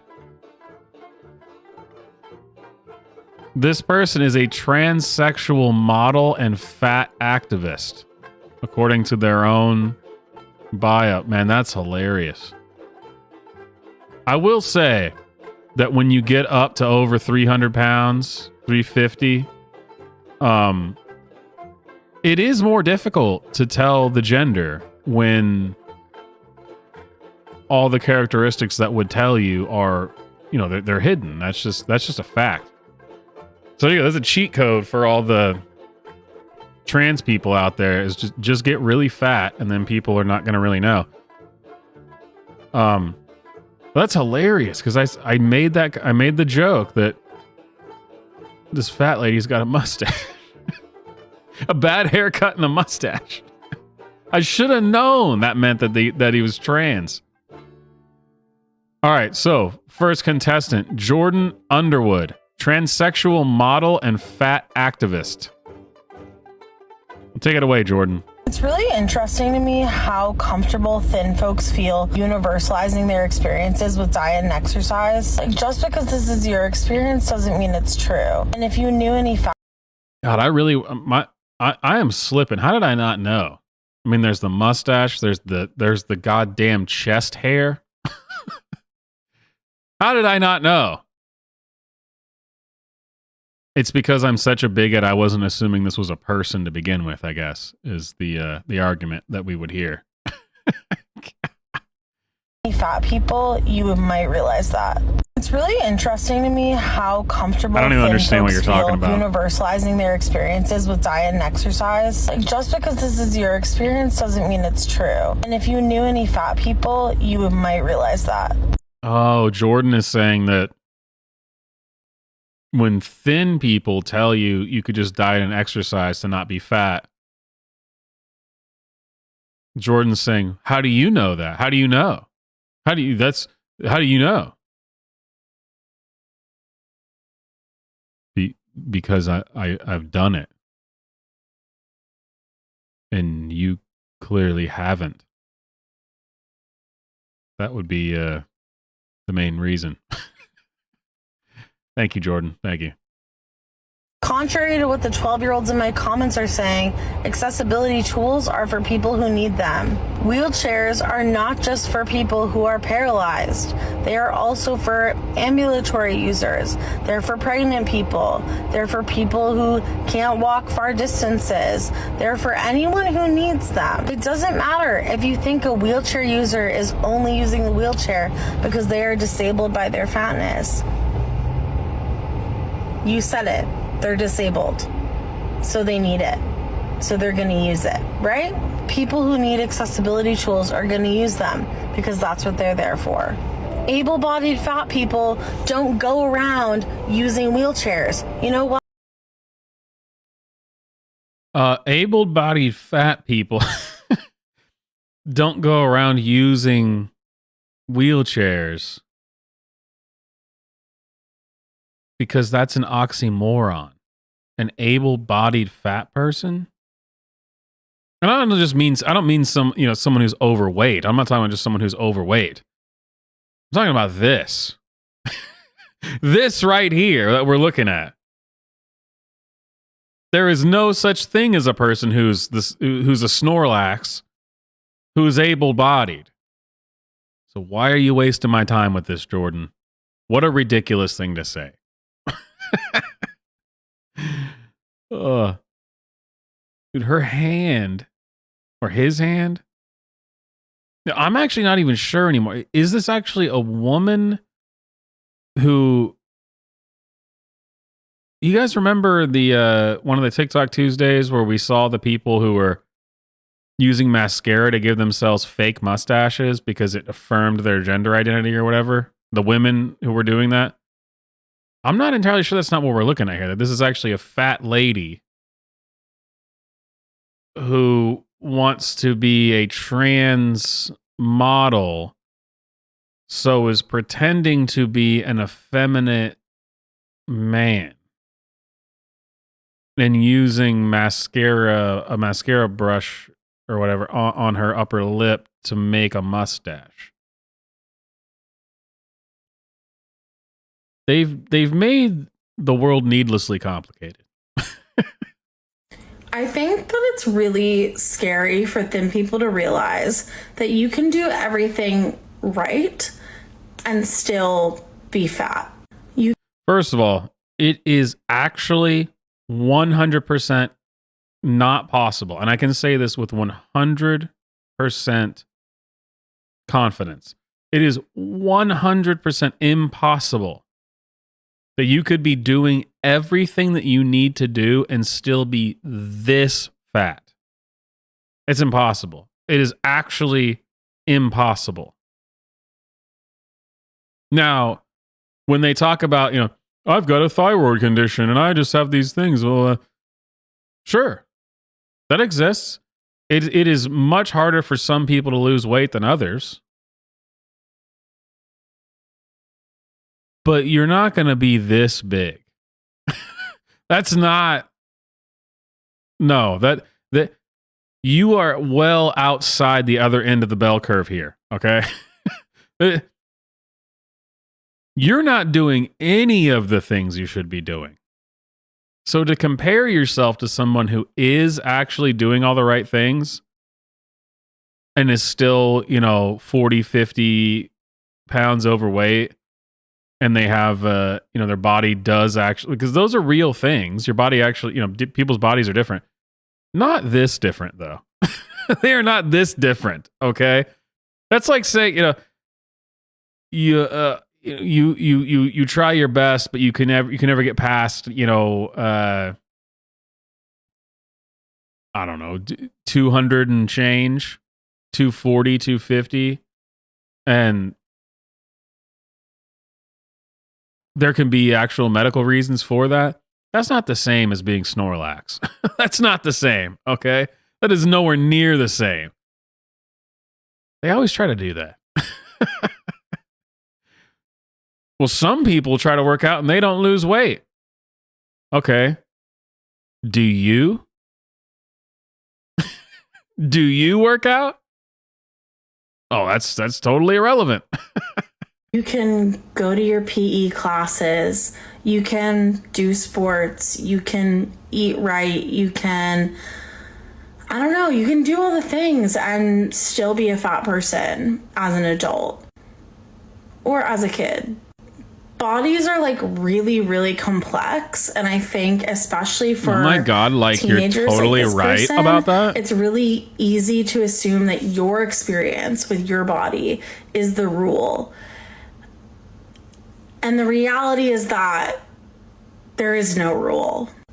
You might be able to control your weight 100% when you are 15, 16, 17, 18. But there's gonna come a time when you might be doing all the same things and you're gonna gain weight. You're gonna maybe become fat. This is just as frustrating to listen to as the ridiculous trans people. This is brutal. Oh man. Taking something that's actually normal, like saying what this person is saying is that your metabolism slows as you get older. No shit. Of course it does. It does for everybody. Again, they don't end up your size. You are not anywhere in the realm of normal. This is the same thing that the trans activists do, where they try to say that, well, you know, gender isn't a binary. Do you know that there's effeminate men? Yeah, I'm definitely aware that there's effeminate men in the world. I've seen them. They're still men, though. They're not something else. They're not like a magical new thing. Yes, metabolism slows as you get older, and it gets harder to lose weight. That doesn't mean you're going to end up, everyone's going to end up 400 pounds. And you're going to blame yourself because you held this mentality, right? And you blamed other fat people for their sizes. And you're either going to then start to hate yourself, or you're going to realize that you were wrong for all those years, that you thought that it was every fat person's fault that they were fat. But even when you put all the disorders that cause fatness aside, right, lipedema, Derkums, thyroid issues, PCOS, put all those aside. Do you think this person actually believes that there is a way for a person to be this fat because of their own actions, or is it always disease related? I wonder. People's bodies still change. You still grow. You still get bigger as you age because your body needs to protect itself. And that's what it does. So no, I didn't miss every single PE class. Didn't you know? She's a tank, an absolute unit. This is the person that's going to outlive all of us because it's the body protecting itself. Every time I think that I'm doing something right and the American healthcare system is going to work the way it's supposed to, something happens and... Oh, here we go. Fat person talking about the doctors again. Here we go. It's going to be the doctors. Makes me believe that it actually never works for anyone and was designed to fail this way. So I have a lump on my chest right here.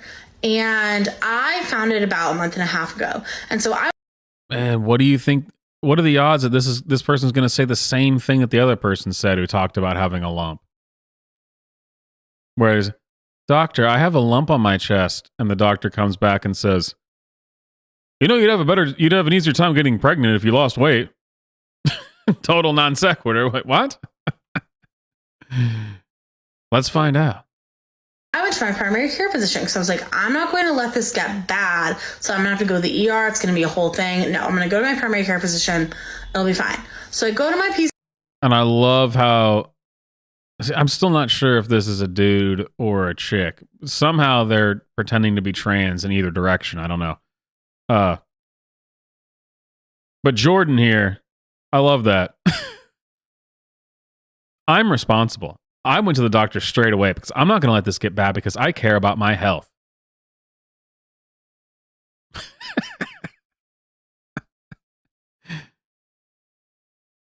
Oh no, yeah, we all believe that. It's totally. Wow, you were just wow. The picture of health. Clearly, it's fantastic. PCP, he says, oh yeah, you should go get an ultrasound. I go get an ultrasound. They do it. My PCP gets the results. And he says, oh, okay, so you're fine as long as it's not bothering you. If it starts to bother you, let us know. And then we'll send you somewhere to get it like removed. And so I go, okay. I wait a few weeks. Everything's fine. And then, ow, pain. Big pain. And so I call. I'm like, hi, can I get the referral? I'm in a lot of pain. And they say, go to the ER. Okay, so I go to the ER. Blah, blah, blah. They do ultrasound again. They're like, okay, you need to go to breast surgery. I'm like, okay, you can't remove it here. Like, fine. They're like, yeah. So I call breast surgery. I'm like, hi, I just got a referral. Can you take out my cyst? And they're like, how come it's only people like this that are obviously incredibly unhealthy by their own choices who seem to have these really long stories about being upset about the bureaucracy of healthcare? You know what I mean? It seems to be people who consistently have to go for things that are most likely nothing, but they know deep down, even though they say the opposite, that, oh shit, I am incredibly unhealthy. This could be the end of my life. I need to go to the doctor. Even though they'll go on TikTok and tell you, healthy at any weight, fat positive, you don't know what it's like. I mean, anyone could be any weight and it's totally not a big deal. I care about my health. They start to get a tingle in their foot and they go, oh shit. This could be the big one.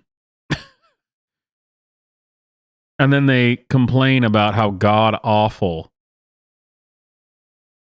their free health insurance that they get is. It just seems to be very common that it's people like this who have these long stories about how they wanted me to do this and they wanted me to do this, which is just crazy, right? I mean, what would they blah, blah, blah, blah. Hey, I hate going to the doctors. It sucks. And I've found them largely to be useless. But certainly, if I have some major health issue, I'm going to the doctor. But I'm better capable of being able to discern when something is a major health issue because I'm largely healthy. So if there is something that is just absolutely abnormal, well, that's a sure sign. But when you're like this, how can you know? Maybe that tiny thing that's going on, that could be it. That could be death knocking at your door at 24 years old because you weigh 460 pounds. Just an observation.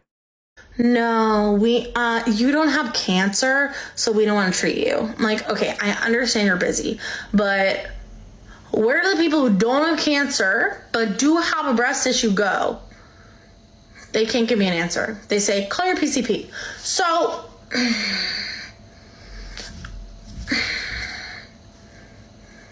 oh, yeah, wow. I went in a loop. I don't know how this happened, and I'm upset about it.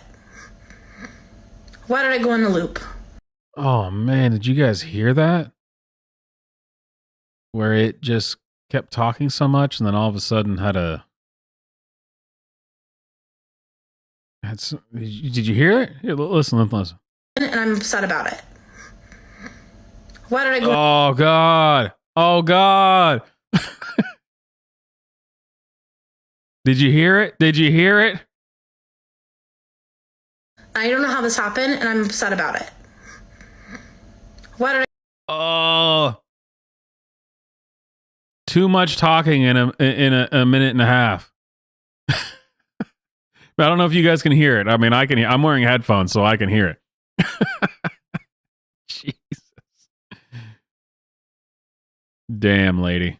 So I got diagnosed with lipedema this week, and the thing in all my research that has struck me the most thus far is the amount of times I have seen the phrase lipedema is not obesity. And I think it's really interesting the ways in which we try and separate ourselves from fatness. Like, no matter what size we are, and I understand that this is in a medical context, and so there are reasons why. Like, there is a clinical difference. Well, then, right then, you should just shut the hell up about whatever you're going to say. They keep saying this. I don't get it why, but I know there's a reason why, because of like medical reasons and like, you know, what the doctors say. Okay, then stop. Well, now you know the reason why. Don't try to explain to me that it's somehow inappropriate or fat phobic. So I know exactly why they do this, and it makes total sense because, you know, like medical stuff. But like Difference between lipedema tissue and typical fat tissue, but it has really like pinged out at me every time I've seen it. And I don't know if anyone else with lipedema has like thoughts about this, but I just wanted to like share and see. So I got diagnosed with lipedema. Well, of course, my like clothes have food on them.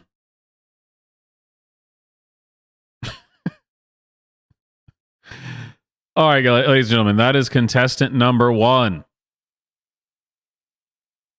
Trans model and fat activist Jordan. The hell is it? Jordan Underwood. Is that a weirdly? Is that a euphemism? Is this a dude pretending to be a girl? Underwood. I don't want to know. All right, so we have Jordan Underwood versus Fat Ruthie. And here's the thing, because I guarantee you, if someone from YouTube comes on here, they're going to be upset about me saying stuff like that. That's the name. Okay, that's what it says right there. Here we go. Oh, God, the music. The music.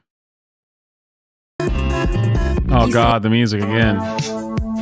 Oh, no. Here's what I eat today as a fat person who's not focused on weight loss.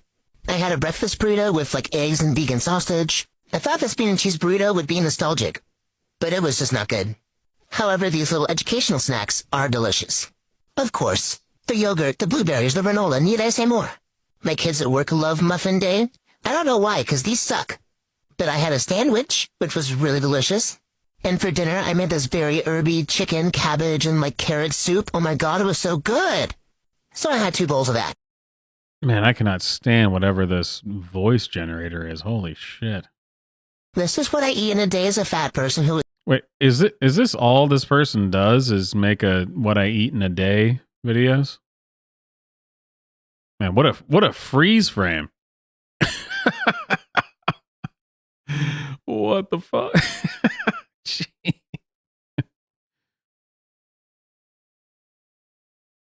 Oh, we got someone new here who's surprised that we've been doing this for 2 hours. Man, you clearly have never been on T3 before. T3. In the old days, we go 4.5, 5 hours long. No, I think the longest T3 was 4.5 hours though. It was. I think that was the usual length at the time was 4 hours, 4.5 hours. It was over the legal limit that would go 8.5 hours. You know. All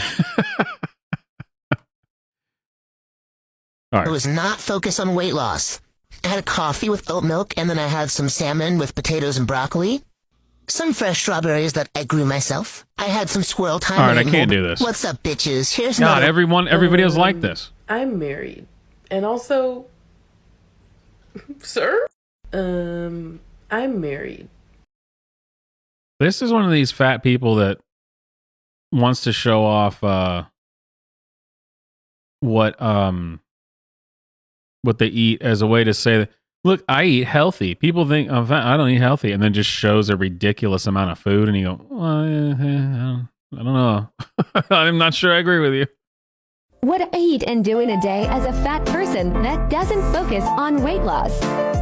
Bagel with 2 foodie cream cheese and deli turkey. Boobert needs her brush time. Catching bugs to appreciate their cute. God, these voices that they have on TikTok are so freaking annoying, man. God. Little bodies. Gluten-free vegan chocolate chip cookie my sister made. Cheese and crackers. We are all ready to ride bikes for our city's Earth Day event. Rainbow popsicle. Pop, you're in my bike basket. Chips and salsa. Vegan burger and potato salad my... God, what a ridiculous amount of food. We're only halfway there, you guys. Only halfway there. Mommy made. Watermelon juice. Back on the bikes. Corn. I love corn on the cob. String bean chicken and orange chicken from Panda Express. God, how many major meals was that? I'll never understand this, where they somehow think that this is look, I eat good food. It's not I think this is the same woman that had that video where she was saying that, what was it that she was comparing everything to saying, I'm eating McDonald's because people say that she's fat. She was trying to make a joke about how, look at me eating McDonald's, and she's eating something that looks like it's healthy. The calories still matter. If you eat more than I eat in a week in one day, then that's still, it doesn't matter. It's the calories. Sure, eating 2 Big Macs is excessive, but you can get that same amount of calories and more from eating salads throughout the whole day, depending on what you put on that salad and how much of it you eat. What kind of dressings and things you put on there. It's what a ridiculous thing to say. Or the way that she framed that, is there anything else that someone does? This is the last you're getting because I'm annoyed with you. Oh, finally one where she's talking. Okay, what did she say? So someone says she's lying. She can't get overweight on less than 2,000 calories a day, give or take a few hundred calories for the average woman. Simple. I think we've quite clearly seen that this woman eats more than 2,000 calories a day. But here we go. She's going to explain that I hardly eat anything, and everything I eat is good. And I have a thyroid problem. It's a disease, man. I can't help it. I was fat before I ate the food, homie. Yep, there we go. Told you. I had the body before I ate the food. And I post what I eat every day, and guess what? It's different every day. Okay, this is the last you're getting because I'm annoyed with you. That's it, huh? That was a very, very compelling argument. You're right. In honor of trans. All right, so all of that came to roughly 900 to 1,100 calories. Show that, and it cuts off. Transparency. I ate everything in the fridge. It's still there because I ate it. Oh, hey, this is exactly what I was talking about. She's the one that had that video about McDonald's where she was saying, like, look at me eating blah, blah, blah. And she's showing food that seems like it's healthy and then being facetious by saying it's from McDonald's. So this is her saying, how can I be fat if there's still stuff in my fridge? Hey, you got one Modelo in there. Just one Modelo? Just one? What the hell is going on here? What circumstances led to you having one beer in the fridge?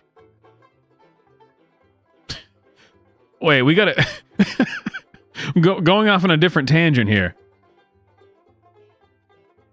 How do you end up with just one beer? Something's not. This woman's crazy. Clearly a crazy person. You're drinking beer or just any liquor at all. You either stop when there's enough for you to drink next time. You know, if you see, you just get a 6-pack. You could pound that 6-pack. You go, hey, you know, that's a lot of calories. And I don't need to drink all that much. You drink 2 beers one night. Still got 4 beers. So if next night you want to have 4 beers, you can have 4 beers. Or you can drink 4 beers that night and have 2 beers the next, you know, it works. 1 beer? No. If you've been drinking and you see there's only 1 beer left, you just, oh, well, fuck it. I might as well drink that 1 beer. What's that 1 beer going to do for me tomorrow? Nothing. All it's going to do is remind me that I got to go buy more beer. Okay, you know what? This woman is psychotic. I already knew that she was psychotic, but she 100%. I now know without a doubt, not only is she fat, but she is clearly psychotic. 1 Modelo? Get out of here. And is that sugar-free Red Bull open? Is it open? This fridge is freaking me out. We gotta go to the next video. What I eat in a day as an obesity promoter. As that turkey cheddar pita casa, I woke up late and just needed food when I got to buffalo chicken and ranch salad. See, this is, again, one of those things that people eat who want to seem like they're eating healthy. Buffalo ranch salad? Right up my alley. Don't get me wrong. I would eat this. This is not... When people say you should eat a salad, this is not what they're talking about. This is not... I ate a salad. Oh, really? Okay, tell me about it. Well, I had a whole bunch of buffalo sauce, ranch dressing, slathered a bunch of mayo and shit on there. Oh, wow. Son of a bitch.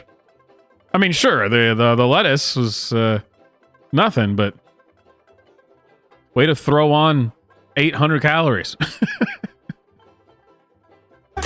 Peanut butter crackers. The only energy drink I like. I was falling asleep in class. Marinated eggs with rice and kimchi. These are pretty. Hot Cheetos, okay, bye. What I eat in a day. And more than anything, this woman's just annoying because she eats these meals that in and of themselves would be good meals. If you had this or this, that would be plenty as far as like a major meal in the day. I don't know, maybe I'm the crazy one, but what would I know? I'm not a fat activist. Hey, I'm very proud of the fact that I've been keeping it under 210, and I'm 6'2", so you know that's I've been working my ass off for that, and I feel fantastic compared to when I was almost 250 pounds, man.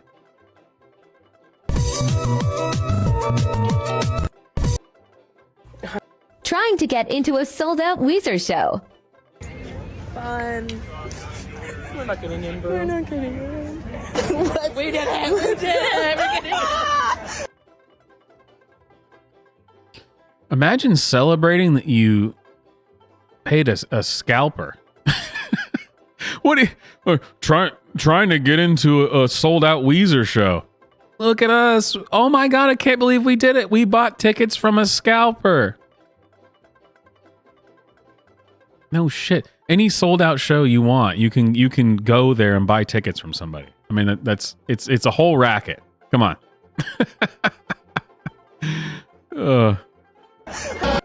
What I eat in a day as a fat person. Okay, so this is all of her content. Wow. Okay, I'm gonna put the vote in for round 1. And we'll continue watching this. You know, this person just annoys me. more than anything. What? I didn't check. So the Jordan Underwood has 84.6 thousand followers. Fat Ruthie, holy shit. Fat Ruthie, who was the person we were just watching, this stunning, beautiful, and brave individual, she has 174,000 followers.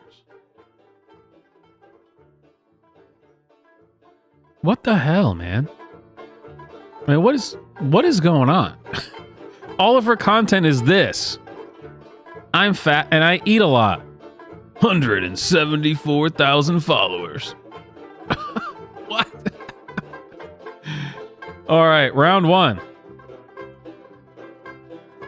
Jordan Underwood, who, in case you forgot, was this amazing, beautiful, and brave trans model and fat activist versus Fat Ruthie, who is the face of fat acceptance on TikTok. Place your votes now. And don't forget, if you want to support the channel, the Swamp Armory merch is still up there. The Be Armed, Be Dangerous, Be Moral. Get your AR-15 merch. What else is on there? We got an AR-15, 12 gauge, 1911. Shit, now I don't remember. What was the other one? Oh, no, the other ones were on the shirt. Okay. Yeah. AR-15, 1911, shotgun. Then there's the shirt. It's got all of them on there. And coming up, because the channel's birthday is coming up next month, because I have to share a birthday with Pride. My actual birthday, I have to share with freaking Black History Month. And then my channel's birthday, I have to share with Pride. Can't I get just one? I'm lucky enough to have 2 birthdays. One for the channel and one for me in real life. And both of them I have to share with some kind of ridiculous movement, month, whatever.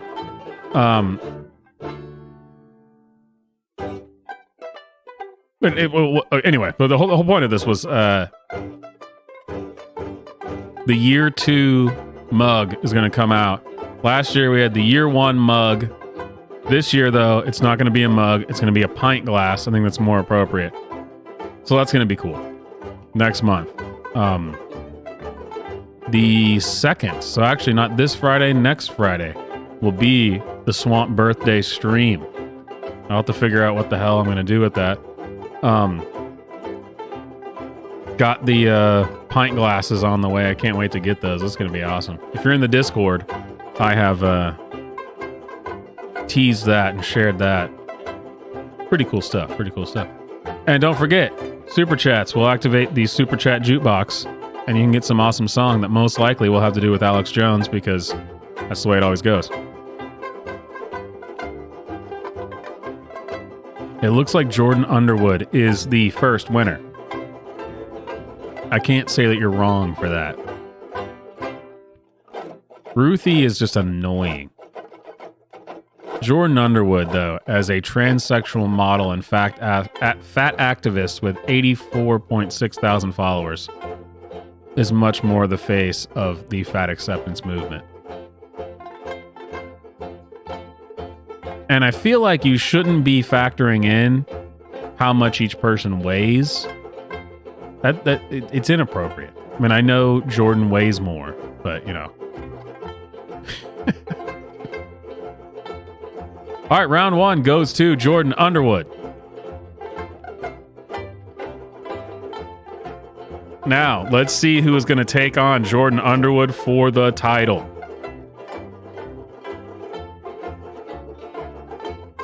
First up, oh man, I've been dreading this one. Oh. Hannah Talks Bodies is the name of the channel. The profile says counselor and educator, but it's spelled wrong. That's really... why would you choose to spell it wrong. That's... Huh.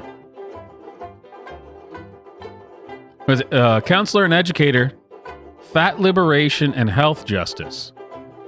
And it says, guys, just so you know now, it says right here, DMs are closed. So don't be trying to contact her.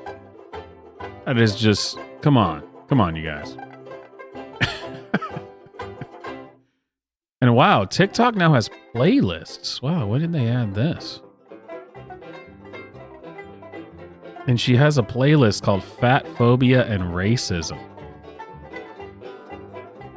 I feel like that's something that we're going to have to explore. But Jordan, who, just won, has 84.6 thousand followers. Hannah Fuhlendorf. Hannah Fuhlendorf has 138.6 thousand followers. I would have thought that was just her weight, but it's the more you know. Take it away, Hannah. Long time no see. As most of you know, I've been far less active on social media for the past several months because I have two you've been far less active in every aspect of your life. She's not active. She's fat. Jobs and very busy, life is hard. But now, something is happening that is genuinely so important, I feel I have to re-enter the arena. On my page, I talk a lot about how fat folks experience systemic discrimination and have virtually no legal protections. Fat people experience discrimination in employment, housing, insurance, healthcare, education. Fat folks experience discrimination and have no legal protections. I told you guys this earlier, that they're all using the civil rights playbook. But it's just not applicable to this. They all have taken what happened in the civil rights movement and they just use that language and those tactics and act as if totally. Did you know that fat people are treated exactly the same way that black people were treated in the 1950s and 1960s? Identical. I mean, the police come out with attack dogs and tanks with water hoses on them, beat the shit out of them and kill them. It's identical. It's just totally the same thing.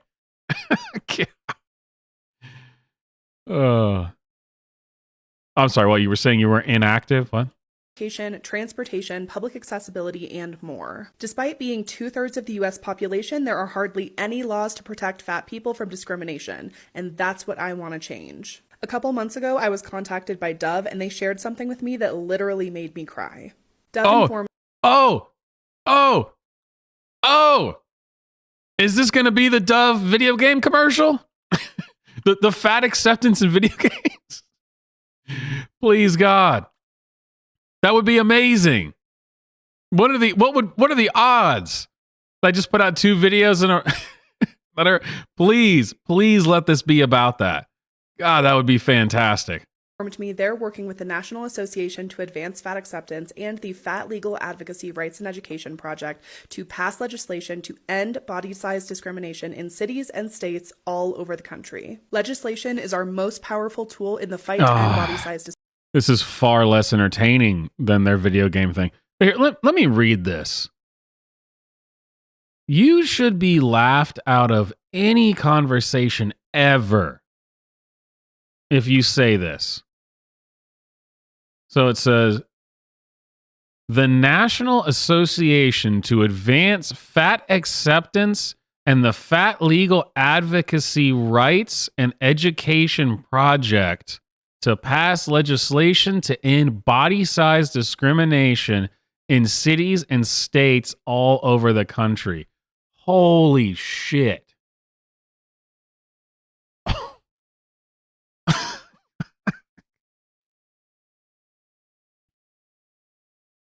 I would say that that's grounds for you to be thrown out of any room that you're in when you say that, but obviously we can't do that. I mean,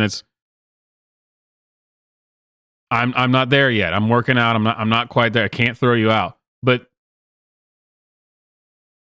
that is the most political doublespeak bullshit jargon nonsense that I've ever heard. That sentence alone is something that George Orwell himself would not have been able to come up with.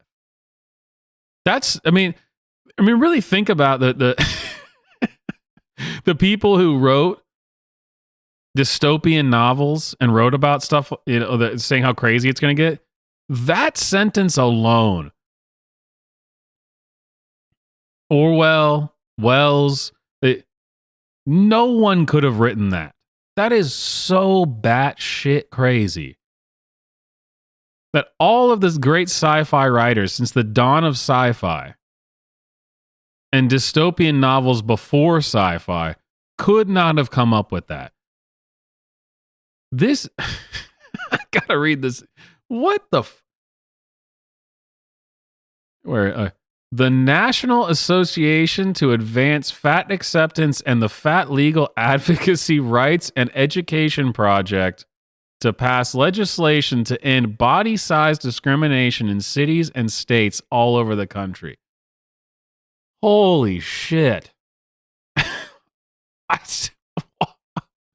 It's impressive, honestly. I mean, what the fuck?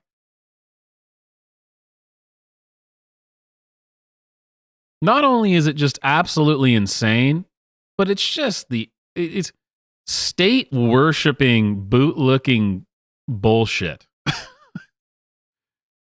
God. How did this happen? This is crazy.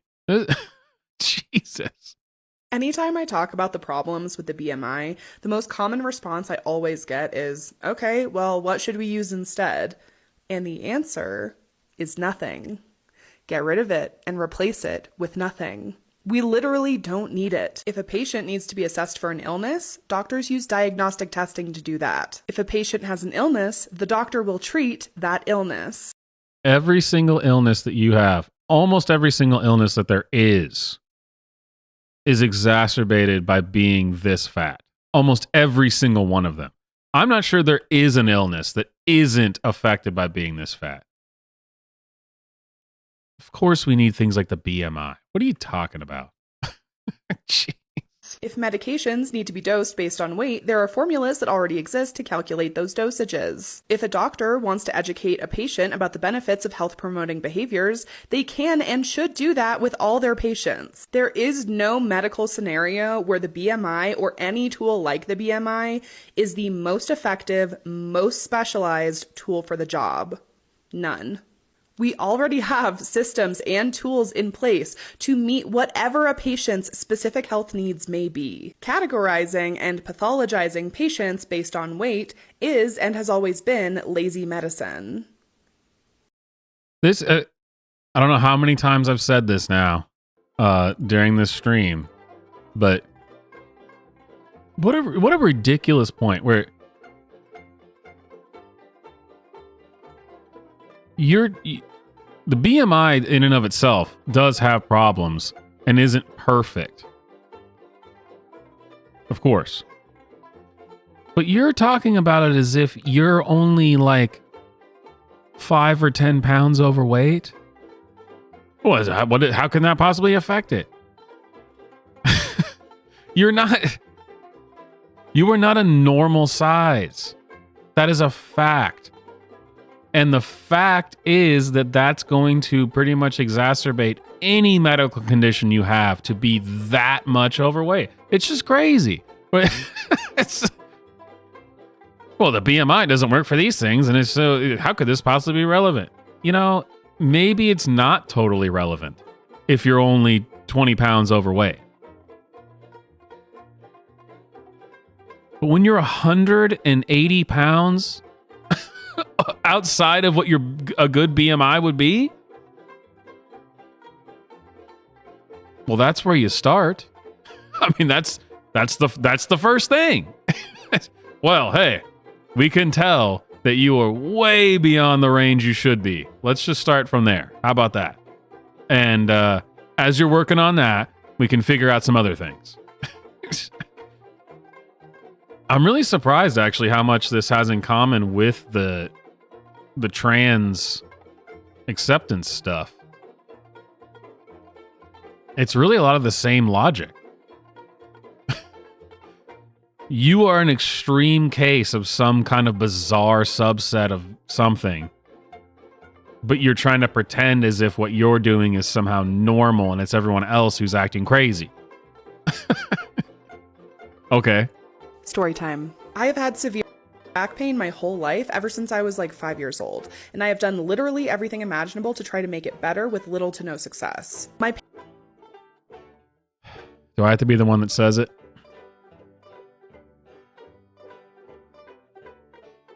It appears you've literally done everything imaginable to fix it. Except lose weight. I know, it's low-hanging fruit, but someone had to say it.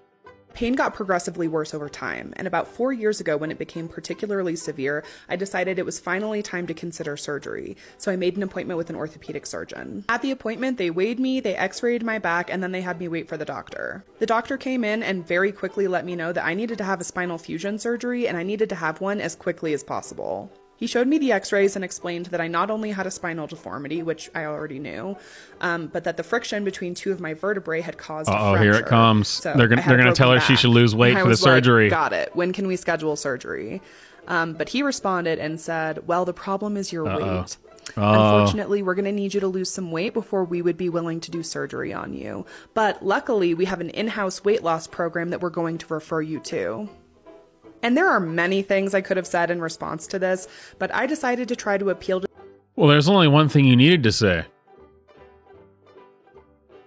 Oh, wow, cool. Thank you for that program that you have for me. That's awesome. Thank you. I will get on that as soon as possible, and we'll get the surgery done. to this doctor but you as didn't someone say who, that, in did theory, you? should want to do no harm. So I told him, I have a history of disordered eating, and weight loss behaviors are very unsafe for me. And by the look on his face, he clearly did not believe that I ever had an eating disorder. Weight loss behaviors are very unsafe for me. Get out of here. What are you talking about? Again, this doesn't apply to you. Like the things that I'm sure everything that she's about to say has to do with eating disorders and, women who get, lose weight, have actual eating disorders and like that, and that's bad. Yeah, no shit. I completely understand that. Weight loss is not one of your eating disorders. I 100% agree you have an eating disorder. It's in the other direction. It's not the, Doc, once I start losing weight, I just can't stop. And the next time you see me, I'll be as thin as a rail. Yeah, no. You do have an eating disorder. It's the other direction. What are you talking about? Weight loss, diets and things are very dangerous for me. Ma'am, you're 320 pounds. That's dangerous for you. Oh, sure. And so he said again that I would need to lose weight. And he said the reason was because anesthesia was too dangerous for people in my BMI category. And I said, so how do people even bigger than me get weight loss surgery every single day? They are under anesthesia for that. And we went back and forth for a long time. And he ended up getting very frustrated and just said, look, I don't know what to tell you. It's funny how trust the experts just totally goes out the window when the experts disagree with you. How much you want to bet she's quadruple boosted and vaccinated? Because you got to trust the experts, man. And then when the doctor's here telling you, listen, these are the dangers. I mean, these are very well established facts. I mean, we know this. We know that your weight affects the surgery. I mean, it's harder to do. It affects the anesthesia. I mean, like, we know all these. These are very, very well established facts for like over 100 years. Well, where'd you get that from? Did you read that on some propaganda website? I heard on Instagram fat is beautiful. So, yeah, do it. I have an eating disorder. I'm too skinny. This is the hospital's policy. So I had to battle this hospital with this horrible BMI cutoff policy for a whole year, all while having a broken back that entire time before I could finally get the surgery they had established was medically necessary. And by the point that I was finally able to get this surgery, they had made me wait so long that over the course of that year, I had developed permanent nerve damage, which is extremely painful to this day and has radically changed how I love how she's framing this as if it's something they did to her. You have got to be shitting me. I now have permanent damage on my back because they didn't do the surgery soon enough. Whose fault is that? Are you crazy? I mean, of course, we all know you're crazy, but what are you talking about? The whole reason that they had to delay and not do the surgery was because of the severe risk to you because of your weight. And instead of going, oh shit, I need to get this surgery as soon as possible, I better lose some weight, you said, do it anyway, you fat phobic bigot. And then by the time they did do it, you said, well, now there's permanent damage. Isn't that what they told you would happen? What? Oh, no, yeah, it's their fault, though. It's the doctor's fault. Totally. This is just a gentle reminder for folks with eating disorders that you are not behind for struggling in your relationship with food. There is no timeline for healing, and you are not obligated to keep up with anyone else. Comparison doesn't serve you or your recovery, and it will only make things harder for you. Just focus on yourself. It's the best thing for you. I do find it interesting that everyone who seems to have this approach for any kind of self-improvement issue tends to just stay the same. Just an observation. This is just a... Do some folks not know that fat people have sex? And not in a... Oh god, this is going to be gross, isn't it? This is going to be gross. Reluctant, downtrodden way, which is how people always try to represent us. I mean, we have good sex in a fully passionate, present, and embodied way. Like anything you've seen a thin person do sexually, I can assure you that fat people also do. Whether we're by ourselves, with a partner, in a group, we're everywhere, and we're doing everything thin folks do. What a bizarre... The things these people make up. Whoever was saying that fat people aren't having sex? What? I guarantee you, every single person, male or female, has made fun of one of their friends for going home from the bar with a fatty. And if you haven't, you were the friend that got made fun of for going home with a fatty. What a weird... To all the people who think that fat people don't have sex, who, where, who was saying that? What? Who's even... What are we discussing here? I don't think that ever once in my life have I ever thought, fat people don't have sex. What? And this god-awful shirt. So to support you in all your sexual endeavors, I am doing a giveaway with Bellesa. Every single person who signs up using the link in my bio will win a free toy or gift card. Everybody, every single one.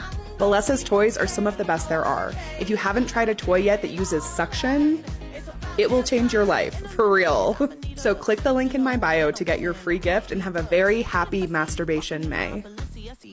Do some folks... and she gets paid. I mean, she has sponsorship deals. I mean, good God. As a therapist, I do a lot of work with clients.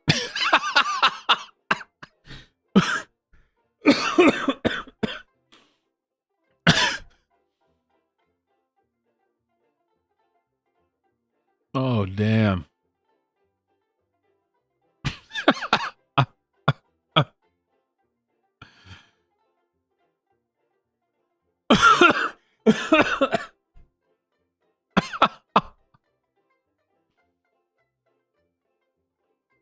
Oh, Jesus.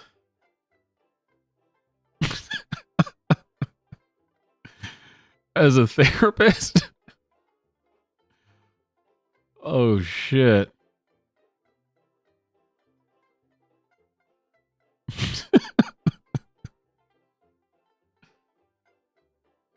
Oh, her bio said counselor. Counselor, I was thinking just some,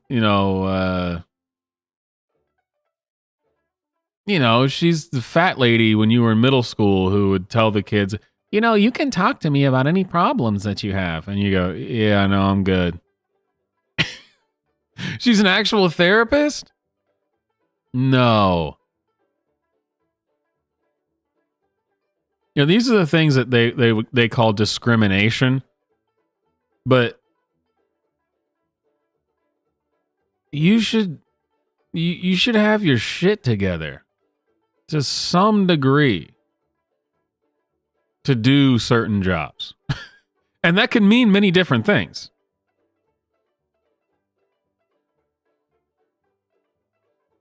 If I needed to go to therapy and I've got some issues that I want to work out, and the person that I'm going to is an incredibly obese woman who goes on TikTok and talks about this kind of shit. You can't be a therapist. Get out of here. What do you... You don't have to be perfect to be a therapist. That's not what I'm saying. But I mean, eating disorders and all these different things she's talking about. It's like, I mean, I don't want to go to the gym and have my personal trainer be a fat ass either. I mean, it doesn't speak to his credibility. I mean, yeah, if I'm, oh, hey, I got recommended to go to this therapist and I look her up and this is what I find. First of all, she has a TikTok, like you said. She has a TikTok and then she just makes a bunch of videos about how doctors are wrong for telling her that she should lose weight and saying that she has an eating disorder and not in the way you would think.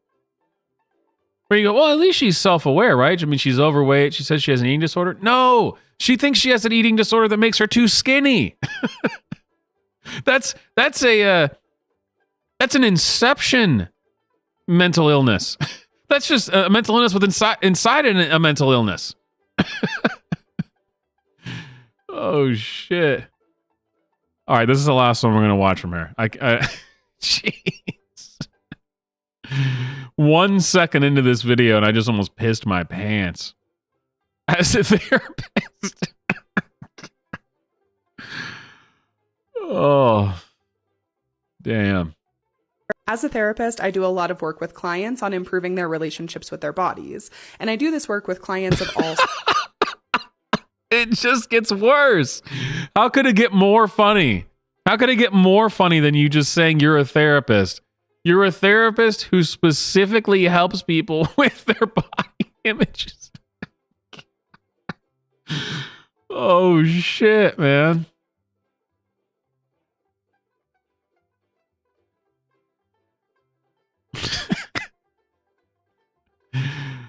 Oh, fuck it. When I want to quit drinking, I'm going to go down to the liquor store and find the homeless guy who's laying underneath a cardboard box outside there and ask him, bro, how do I fix my addiction issues? Please help me. Good Lord. Size. I'm sorry. All right, let's do it. Let's finish it. She's the therapist. Shut up and listen. But the way that I do that work with clients of different sizes looks very different, but probably not in the way that you're thinking. For thin folks, our work almost exclusively focuses on repairing the internal experience. There may be some light work on setting boundaries with friends and family about diet and body talk, but overwhelmingly the work is about allowing the individual to be free from the fat phobia they may have learned from external sources, but that they themselves enforce. On the flip side, when I work with other fat people, we still do the internal work, but we also do a lot more. We address the internal, the interpersonal, and the systemic experience. Internalized fat phobia has taught us to police our own bodies, but we are also existing in a world full of people and institutions that purposefully and explicitly police our bodies in ways that thin folks don't experience. It's not just the individual or the occasion. Stop saying folks. I hate it. I absolutely hate it. Can't stand it. And this is something I brought up in the Discord before, and I brought up on one of the Friday streams. Therapy, the modern state of therapy, the way that therapy works now is built completely around an absolutely feminine approach, a female approach to issues. And that's why it makes men sissies most of the time. Because this is not man. That at 1 minute, that was a lot of crazy talk. And it's from a very more effeminate a perspective. This is not a way a man would talk to another man. And people always tend to say that, well, it's men should be more like this. Blah, blah. No. I've had plenty of incredibly emotional and meaningful conversations with friends of mine who are also men that have gotten me through some hard times. And I've helped some friends through some hard times. We just don't talk like this. This isn't how we talk. It doesn't mean that we can't deal with our issues. We can. We can do it one-on-one. But this, everything she just said, what the fuck? That's what? That was a group of ladies sitting around that just made that shit up.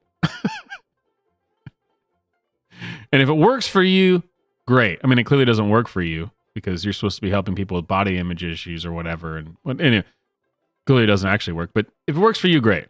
That's not going to be a way that most men are going to be able to work through their problems.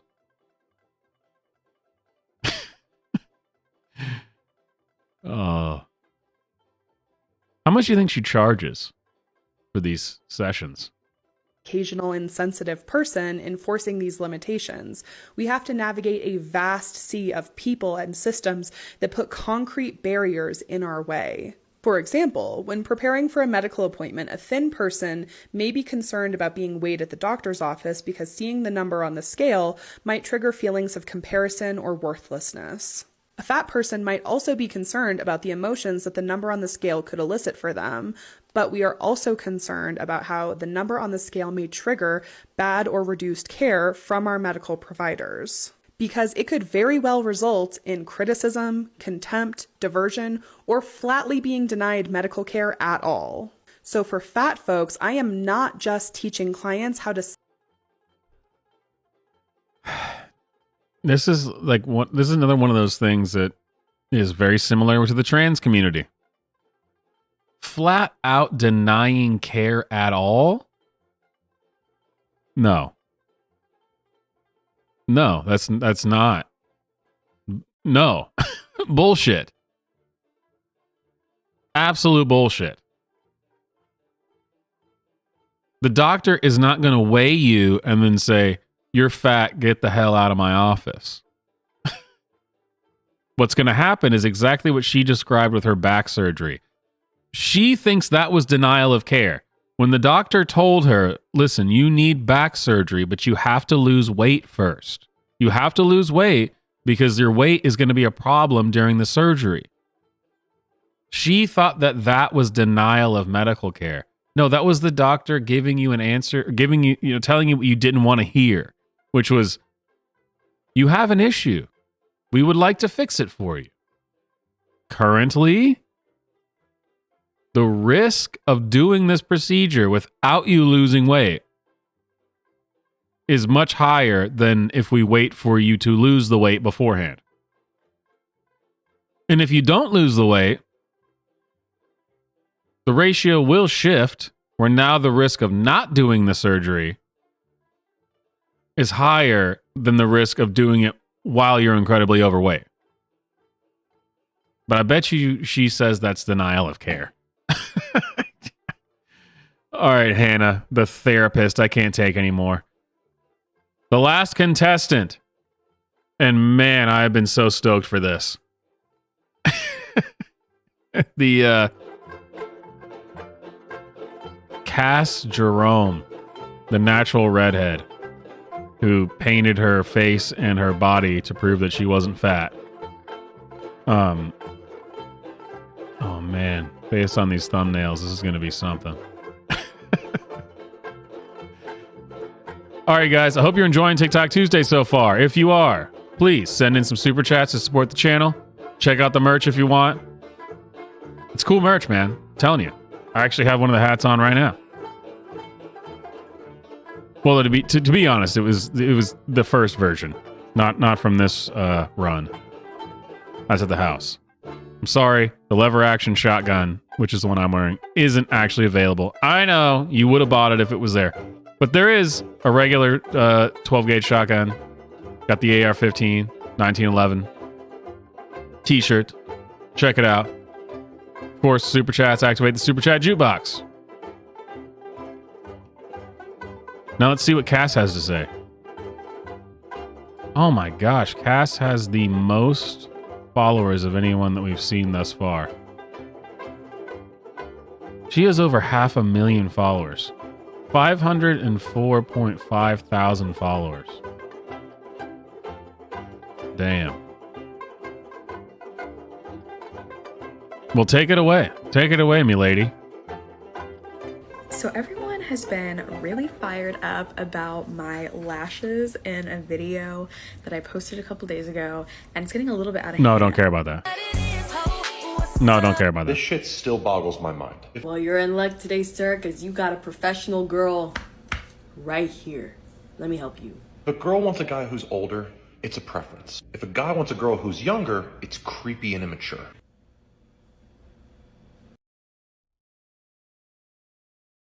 That is a nightmare-inducing face right there.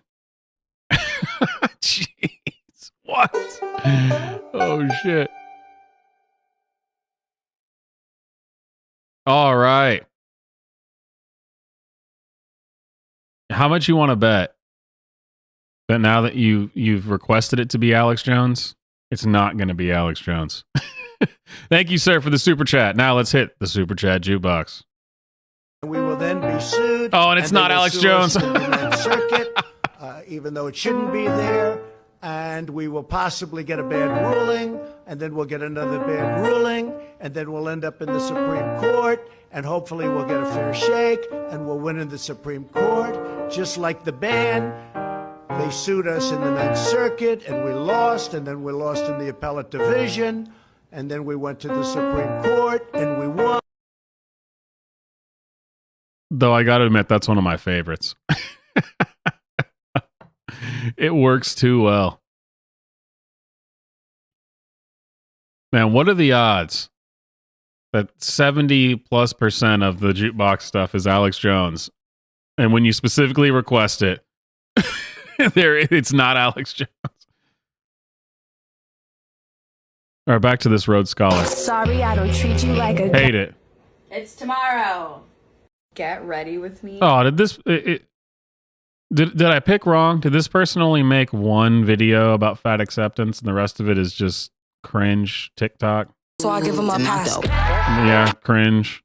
Nah, I love me a motherfucking tree.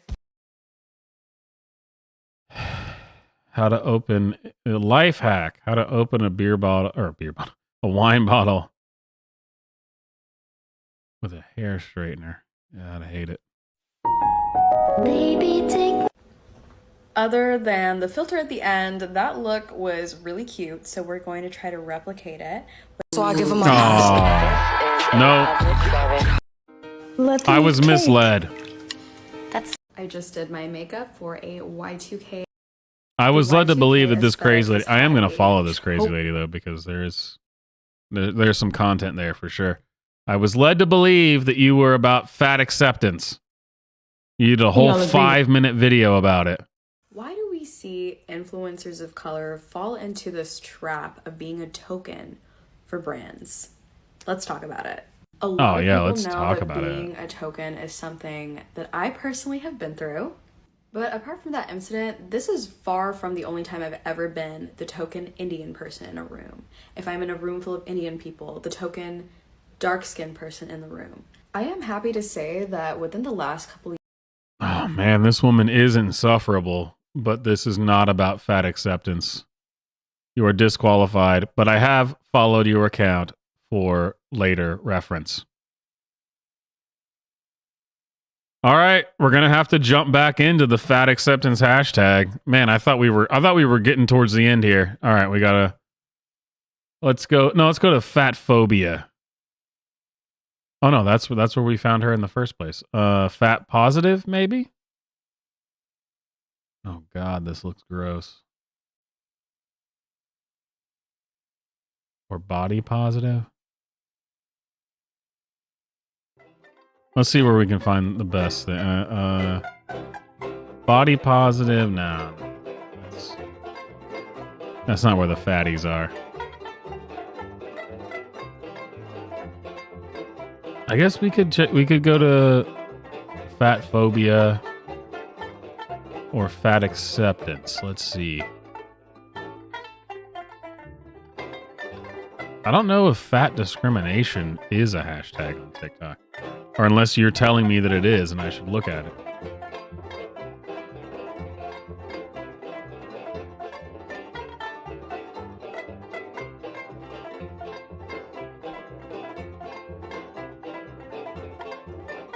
We can at least look. I don't know if it's a actual hashtag, though.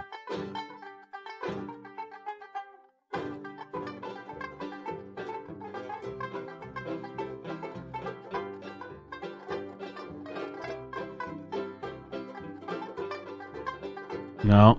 Oh, come on.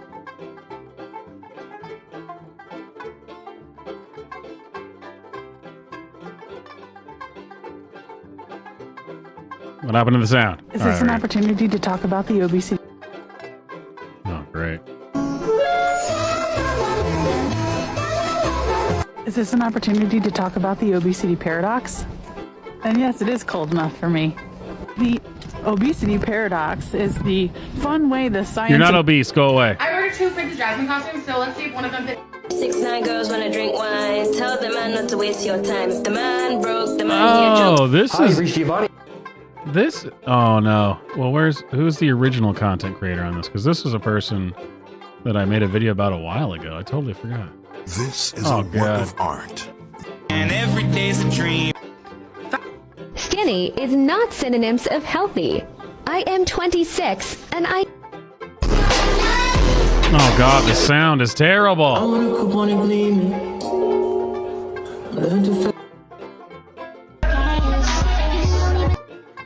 Come on, we just need to find one more.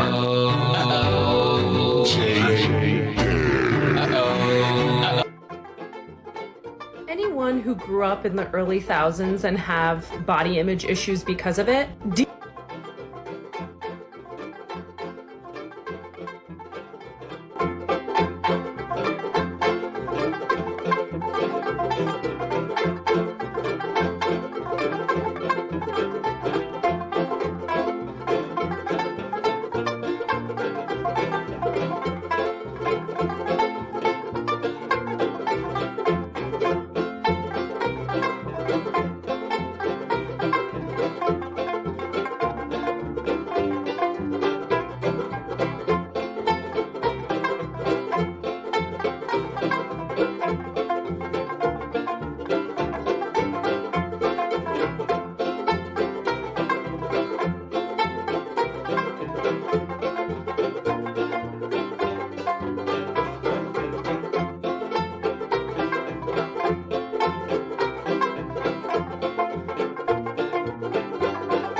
Wait, go back to who? Who what now?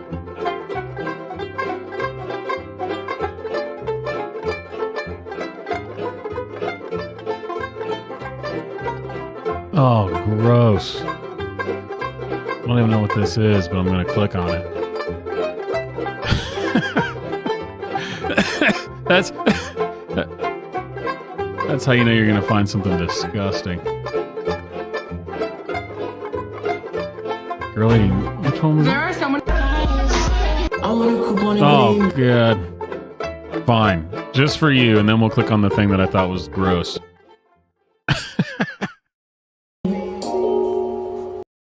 Did I start crying and decide to lose weight after everyone in the comments called me a fat cow? Looks like no. No, I didn't. She's definitely a contender. I'm going to put that, we'll save that account and see. What was it? This one.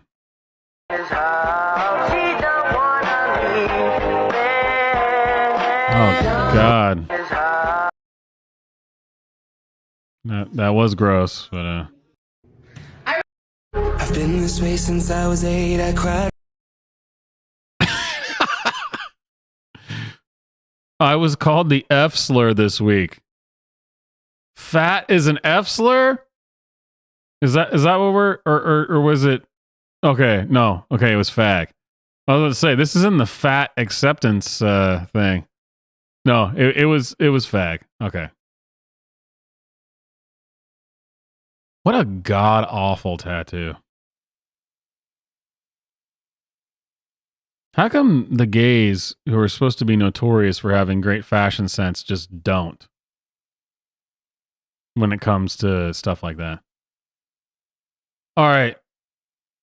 So I've got her name is Tony K.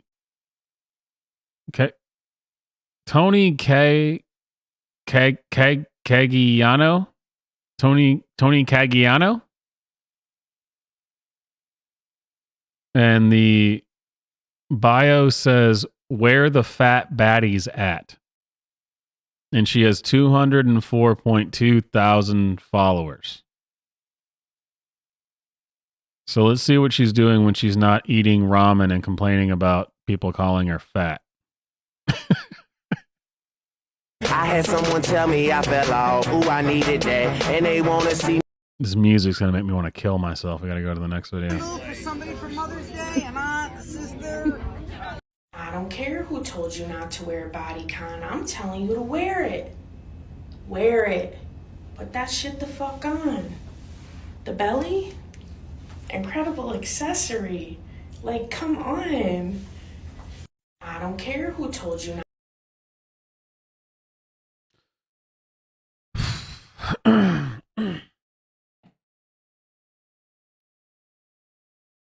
All right, we're going to go to the next one. I need to pour a drink for this. Picture it just like this. You walk in, I'm the manager. Yeah, I'm managing braless, babes. Be yourself, I tell my team. So be myself, I must be. You can see it's important to me, okay? Because if this guy next to me don't gotta strap his balls. This is a good call, Vic. This is a good call to go back and find this. Damn. Easy contender. We have found our final contender. God. We're only halfway through this amazing poetry. It says, it was a reply to somebody saying they like the poetry. Is this a haiku? Hashtag plus size, hashtag bras, hashtag work.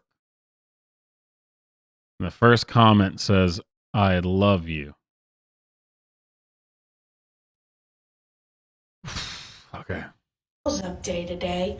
Why should I obey and strap my chachis up all day? I don't think so. Skirts torrid, babes. Picture it just like this. You walk in, I'm the manager.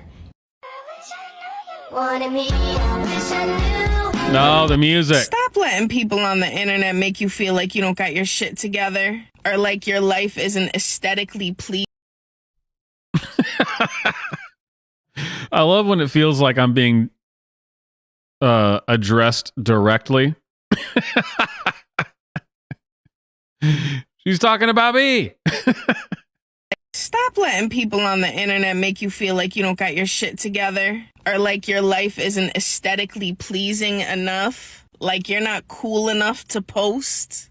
Don't get me wrong. I love a good luxury restock. Man, she's in that category of those white lesbians that talk like black guys. What is this? What has happened? What's going on in our society?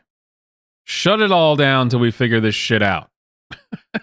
A day in the life. And get ready with me's. Get ready with me? So, yeah. But like everything else on social media, it's all manipulated. And I don't want that to sound negative, like the people posting them are doing something wrong. But they're showing the best of themselves. The way this woman talks is driving me crazy. People have been saying it for years, but now it's even more true. This shit is a highlight reel. As much as I love those videos, I also love real shit. Real people doing real shit. Because personally, that's what I relate. Why are there white women talking like black guys? Or what they think a black guy talks like? What the fuck is this? Late to. I'm a real broad, baby. I'm sitting outside my... God, she reminds me. Oh my! I haven't thought about this one since we had her on TikTok Tuesday. Remember the teacher who was the fat white woman who was like a teacher in Chicago or something, and she talked exactly like this, and she was all about LGBTQ and Black Lives Matter and stuff. Remember that? Teacher was in her handle. She won one of the TikTok Tuesdays. That was a while ago. The Teacher Chronicles. Yeah, that's it. Teacher Chronicles. Oh God, she even looks like her. Why is this a thing? That, if we had legitimate scientists, therapists, doctors in our country, this is what they'd be trying to figure out. What is the psychology behind this? How did this happen? This is bizarre. Office right and now. Extremely off-putting, obviously. People's lives are different, and that's cool. I want to see it.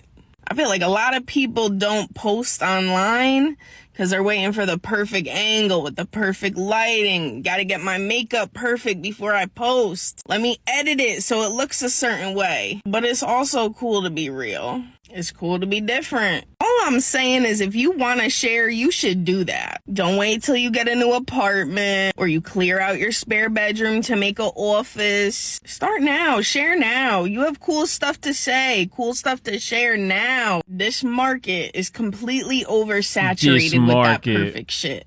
There's no shortage of it. There is a shortage of authenticity. So for the love of God, be yourself. Yeah, my niggas, do it, brother. Yeah. I think it's so funny how many people actually diagnose a problem. This is an actual problem, the fakeness of social media.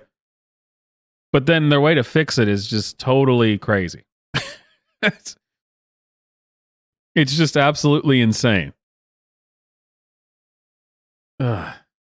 I could see the big fat fucks flocking to your favorite fatty. The broads getting in line. The big bodacious behemoth beauties. The fat baddies know where it's at, babes. I'm here to welcome you.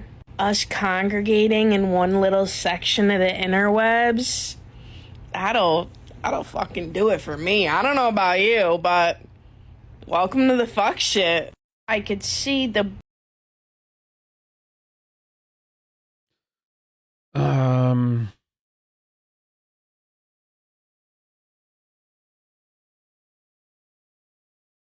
Let me try that one more time, see if I can figure out what we just heard. Big fat fucks flocking to your favorite fatty. The broads getting in line. The big bodacious behemoth beauties. The fat baddies know where it's at, babes. I'm here to welcome you. Us congregating in one little section of the interwebs.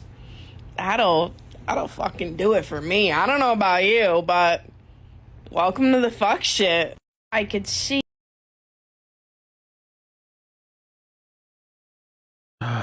I need a translator. I still don't know what this person was trying to say. Thank you for that, Tony. That was great. Big and braless in the office, Chachi swinging all over my clients. They don't know what to do with me. They don't know what to do with me. It's a breakfast empanada. Mind your business. Now she's talking like she's from Boston. This lady's actually insane. Wow.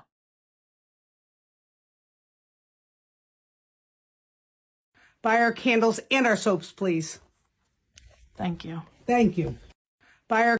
Out of town, thugging with my round. My Gucci pin, my booty hole, bro. You know them guys do the best. I'm trying to get my coochie scratch. My son need a new peppy. What I do to get ratchet? Come suck a bitch toes. Come suck a bitch toes. Pound town, just like pound town. Out of town.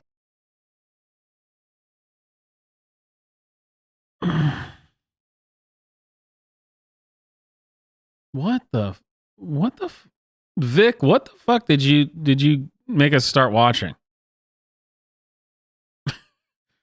You brought us here. Holy shit. What are we doing, Pajama Queen? Packaging candles. Stupid wick holders. They don't even fucking work. They really fucking don't. God damn. Fuck you. We're fucking out here. We are fucking it up. What do you gotta say to people, Mom? The night is done. We melted candles. We're done. Yeah, this is unusual. And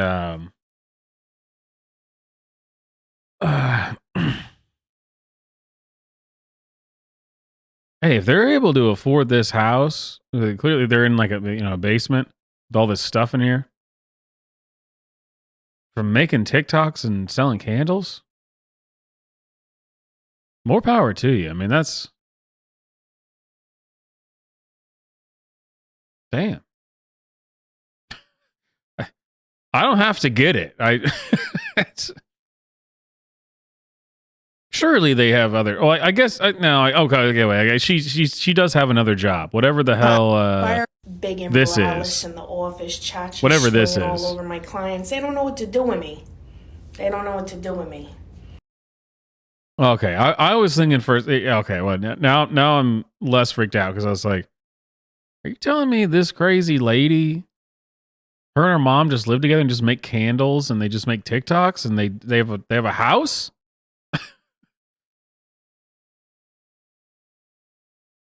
I mean, not that makes anything here less unusual. I was a little shocked for a second. Stop going into debt for your friends. And furthermore, stop expecting your friends to go into debt for you. I'm pushing 30, babes. Everybody's...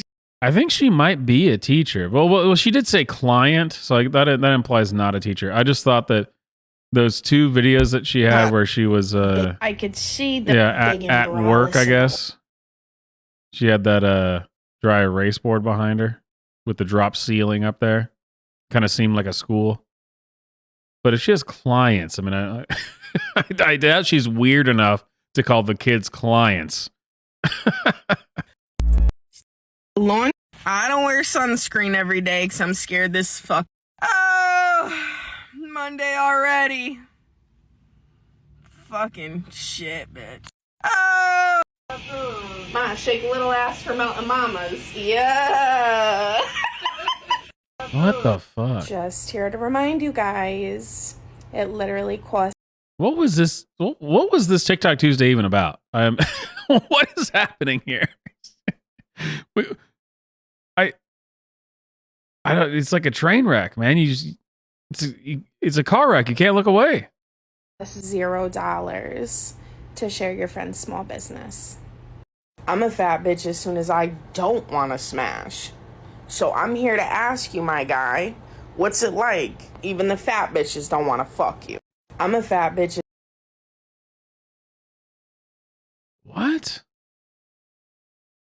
I can't believe every other video that she does. I watched the end of it and I go, was that even English? I don't. What was she? Okay, let me try this again. I'm a fat bitch as soon as I don't want to smash. So I'm here to ask you, my guy, what's it like? Even the fat bitches don't want to fuck you. I'm a fat bitch.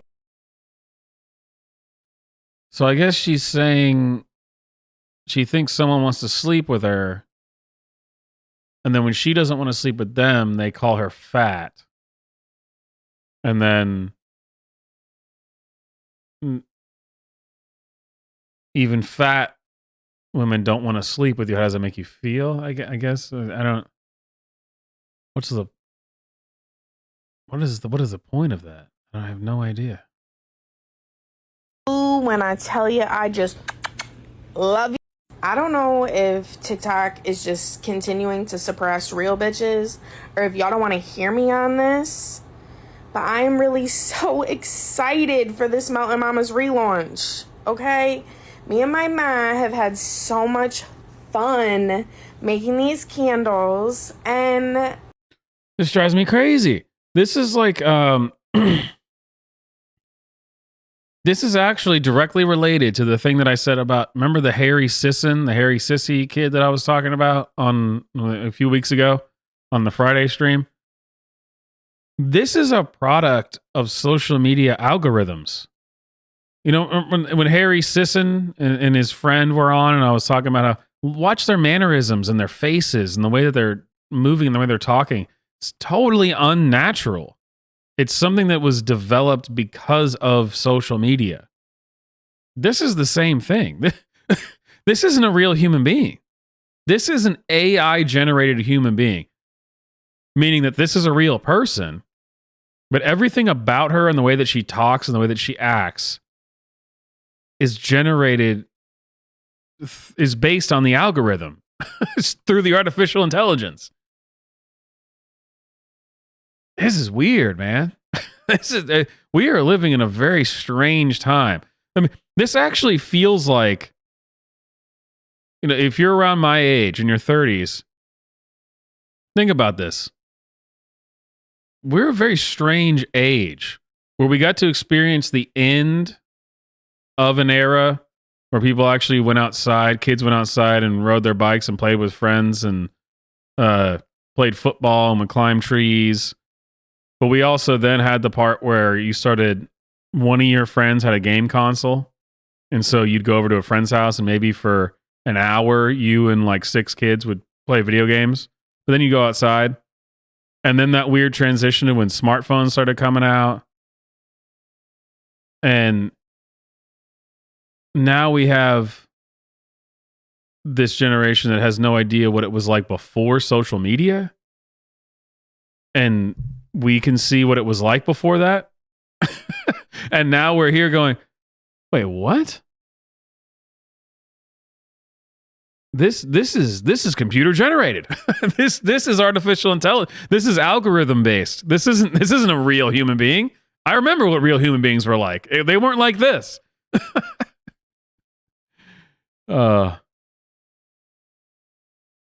Maybe I'm crazy, but I'm pretty sure that's dead on accurate. I'm a lucky I just started a big and tall clothing business. First get into this cute ass packaging and what's in the packaging. I've been asking, where are the plus size designers? Where are we buying our pieces? I'm sick of Shein. I'm sick of Fashion Nova. I want that quality, baby. Yeah, hello, who is it? Oh, Quality. Quality's entered the chat. Thank you very much. Fuck? This shirt feels like butter. Butter, baby. Stitch the fuck on. Yeah. I don't know. Human beings don't act this way. This is computers, man. This is social media algorithms. This is not a human being.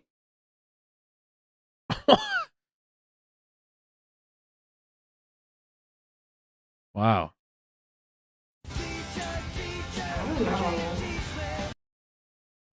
I'm just trying to get to one last one where she talks about being fat, because that's what this edition is about, and then we'll do the last votes. And I gotta make it fit in here somehow, with what we're supposed to be doing. I definitely haven't brushed my hair. Oh God. I'm giving like bad fat teacher. Yeah. What the fuck? Who told you not to tuck it in? Tuck it in. Tuck it in. The belly? Incredible accessory. Flaunt it. Stick it out. Put it on their forehead. Okay? Have a good one. Who told you not to tuck? I don't care if my Show what your small Where the big fat fucks at? The big behemoth bitches. There you go. Finally, The fatness again. broads. If your gut is bigger than your butt, tap in. If you got more rolls in the bakery on the corner, what's goody? I'm just trying to see something.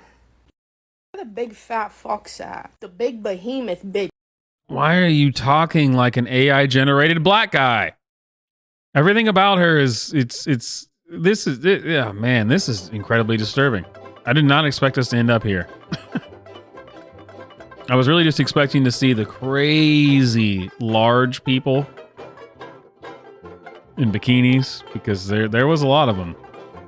I guess we got that out of the way early.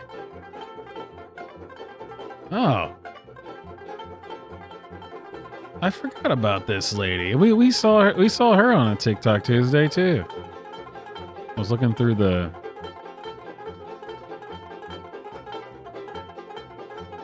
fat acceptance hashtag real quick. You remember this crazy lady? There are two types of people who say fat phobia isn't a thing. The first type is people who think fat phobia isn't a thing because they're like, well, it's not a phobia. You don't have a phobia of fat people. I don't have a phobia of fat people. I just do. fear being fat I with do. everything in me and would kill myself if I gained any weight. The second type of people. Wow. Yeah, that's totally accurate.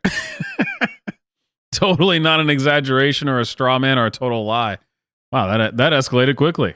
Who don't think fat phobia should be a thing, believe it's not on par with other oppressions, such as, xenophobia, homophobia, whatever. And they say fat phobia is not a thing because fat people fucking deserve all the hate they get. It's not unjust, like...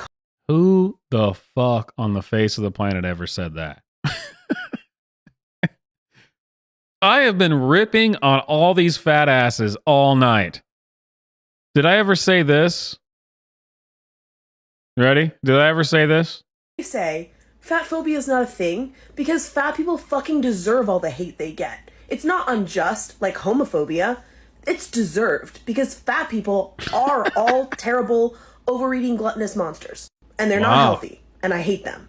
Yeah, fat phobia definitely isn't either of those things. It's not real. It's fake. I made it up. I made it up to fuck with you. I think you literally did make that up.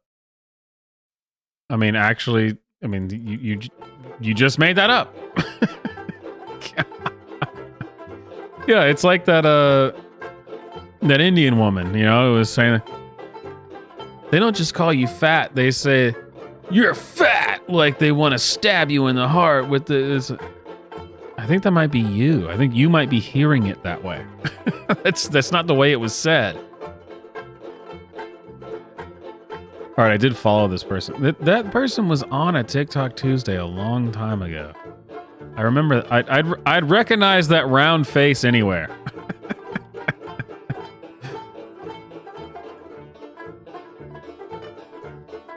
All right, on to the final vote. Well, round 2 into the final vote. Let's see who goes up against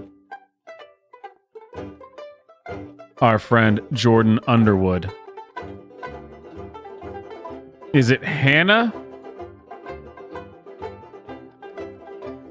Hannah. God damn it. I have to go through this again. Hannah Fundeldorf.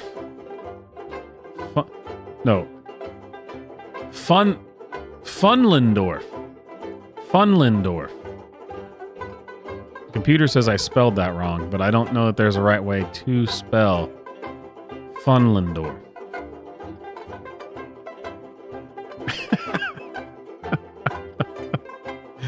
All right. In case you forgot who Hannah Funlendorf is. Long time no see. As most of you know, I've been far less active on social media for the past several months because I have 2 jobs and very busy, life is hard. But now, something is happening that is... She's the one that said one of the craziest things I've ever heard, which was... laws to protect fat people from discrimination. Yeah, and this one. That's what I want to change. A couple months ago, I was contacted by Dove and they shared something with me that literally made me cry. Dove informed me they're working with the National Association to Advance Fat Acceptance and the Fat Legal Advocacy Rights and Education Project to pass legislation to end body size discrimination in cities and states all over the country. Legislation is our... Sounds like a Mad Lib. That is not a real sentence. Wow, that is great. Okay. Her versus Tony... What is with the weird names tonight? I'm just a stupid Southern boy. I don't know. Tony Caggiano?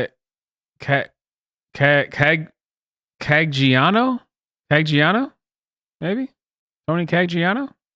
Possibly? I don't know. I think maybe, possibly.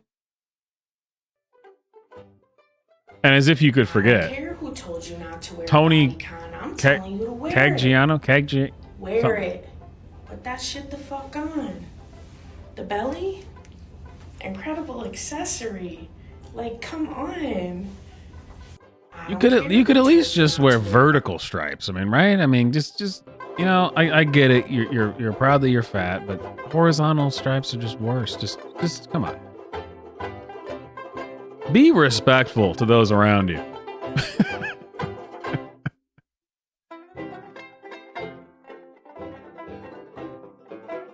And I'm bummed that I found Tracy Turnblad too late in the game. She would definitely be a contender, that's for sure. Next time. Man, is that really what we're thinking already? Hannah Fullendorf is she's a more annoying fat. Well, I guess she is actually, like, everything she posted about was about fat acceptance. Tony was just annoying in general as a fat white woman who occasionally talked like a black guy from Brooklyn or Boston or something. Yeah, it's the lectures. Yeah, it's the as a therapist, let me explain to you about how you working out is racist and fatphobic.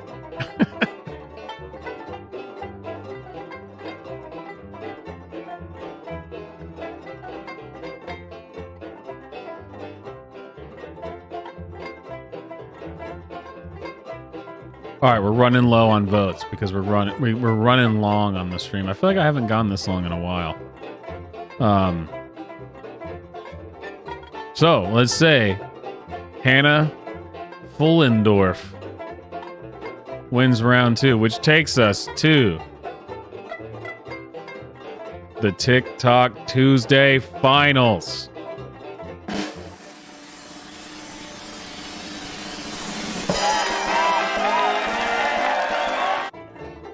That's right, ladies and gentlemen.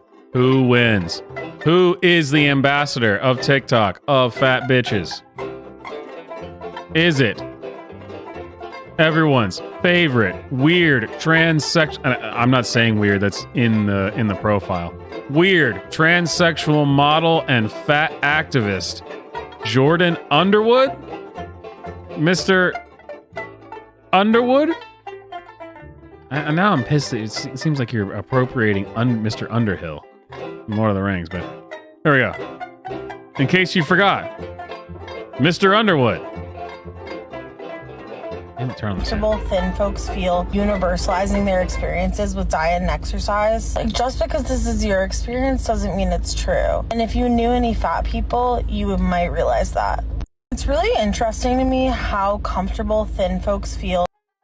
A very logical mustache and chest hairs. Fantastic.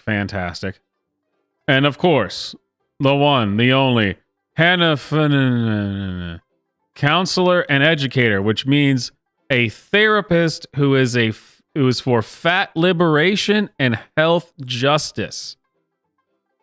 And don't forget, fellas, her DMs are closed. It says so on her profile. I'm not making any of this up. I'm purely reading from everyone's profiles. Let's see which one. Oh God, this. Oh shit, this one. Do some folks not know that fat people have sex? And not in a reluctant, downtrodden way, which is how people always try to represent us. I mean, we have good sex in a fully passionate, present, and embodied way. Like anything you've seen a thin person do sexually, I can assure you that fat people also do. Whether we're by ourselves, with a partner, in a group, we're everywhere, and we're doing everything thin folks do. So to support you in all your sexual endeavors, I am doing a giveaway with Balesa. Every single person who signs up using the link in my bio will win a free toy or gift card. Everybody, every single one. Balesa's toys are some of the best there are. If you haven't tried a toy yet that uses suction, it will change your life, for real. So click the link in my bio to get your free gift and have a very happy masturbation May. Oh.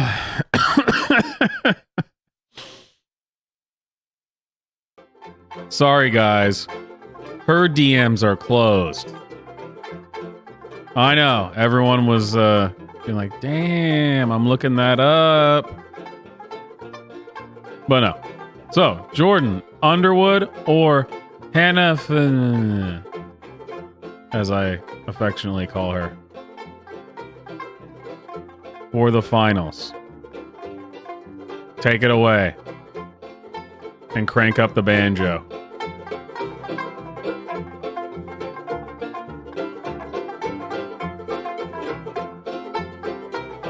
And while we finish the vote, I am gonna go pee. So don't mess anything up while I'm gone. I expect everything to be where it was when I left. All right. All right, I'll be right back.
You guys are killing me. 50-50?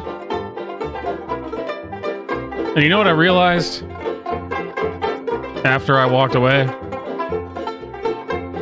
I should make an animation where I walk away on screen.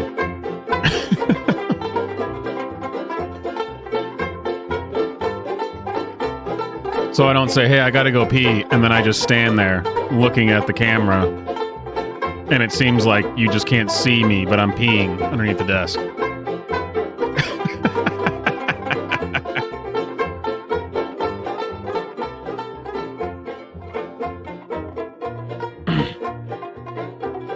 Oh, come on. Not everyone has voted. We just need one vote to give us a winner. Who's going to be the tiebreaker?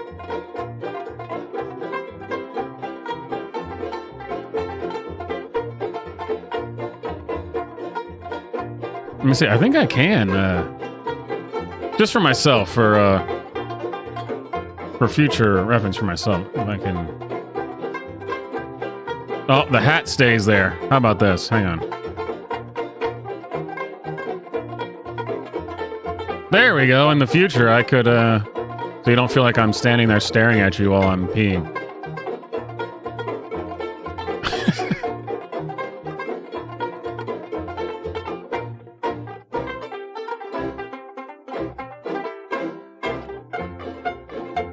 And we have a winner, ladies and gentlemen. Jordan Underwood coming out on top. Oh, that was a weird way to say that. I'm sorry. Jordan Underwood is the winner of TikTok Tuesday.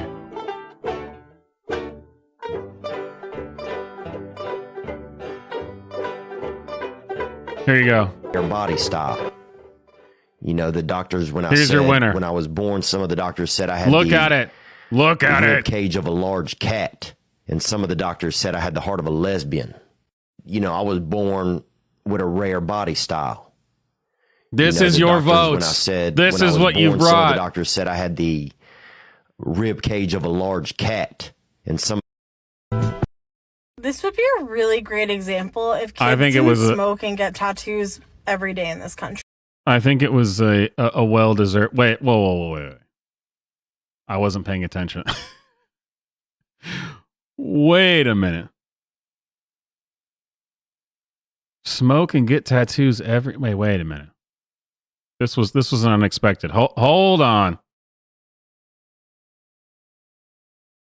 There's a reason so someone says there's a reason we regulate what children can do to their body, like smoking, tattoos, etc. They can't understand. Wait, are we talking? Oh, someone must be. Okay, so this, yeah, this, our TikTok Tuesday winner is a trans fat lady.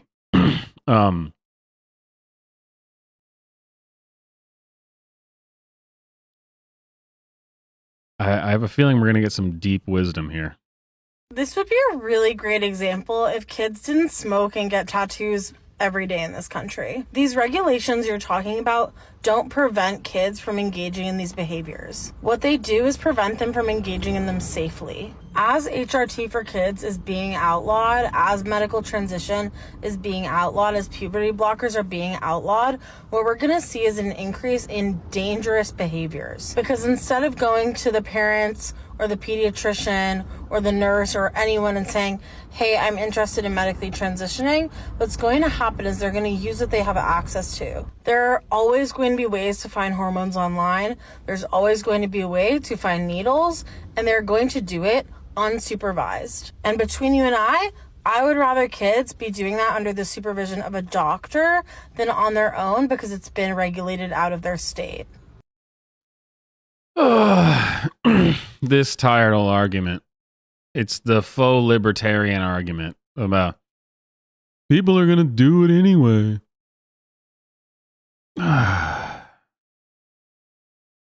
Do I even need to go in? Is this really...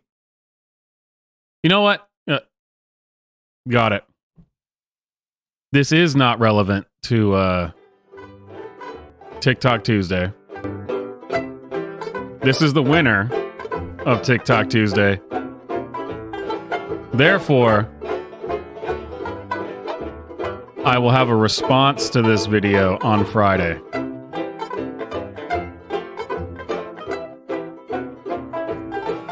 That's... It's just such a dumb thing to say. Which is exactly what I would expect. You know, I don't know how many times... Maybe I should make a t-shirt of this or a sticker of this or whatever. I've said this so many times on this channel. They say you shouldn't judge a book by its cover. Yet I am batting 1,000 over here. I am batting 1,000 on judging a book by its cover, okay? That is exactly... What this person just said is exactly the kind of dumb shit I would expect to come out of someone's mouth who looks like this. I think we should bring back a little bit of judging a book by its cover. But hey, you know, usually the winner of TikTok Tuesday, I have to go back before the Friday show and find what videos I want to showcase and respond to on Friday for the winner. Now I don't have to. I already found one. I could go off on this for 20 minutes. That's there we go. That's exactly what it is. All right, ladies and gentlemen, thank you for hanging out. Thank you for the super chats. And you know what? This is, I think the first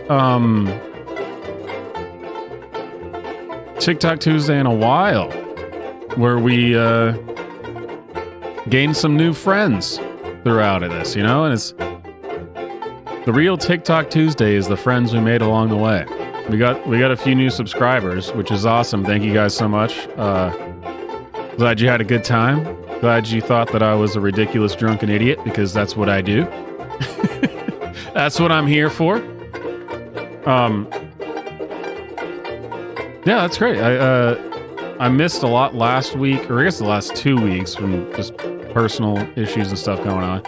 Which, join the Discord for more friends, because then we can talk about all that stuff that you can't talk about on YouTube.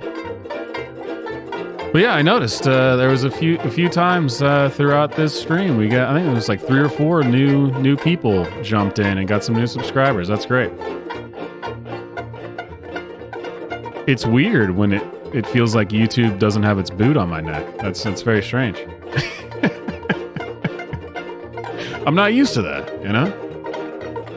So of course, one last time, check out the Armory merch, the Swamp Armory merch, link in the description.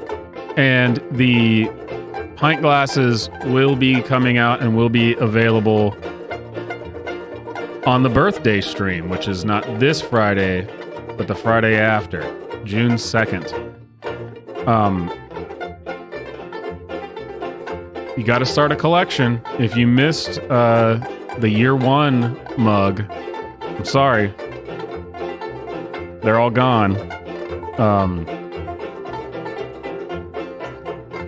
They're floating around out there. That was one of the coolest things. One of the first experiences I had with people sending me pictures of merch and stuff was people sending me pictures of the Swamp Year One mugs. That was awesome. That was really cool. That made me think that maybe I'm not such a loser after all. But then if you get that reference that I just made, then you know that I am a little bit of a loser.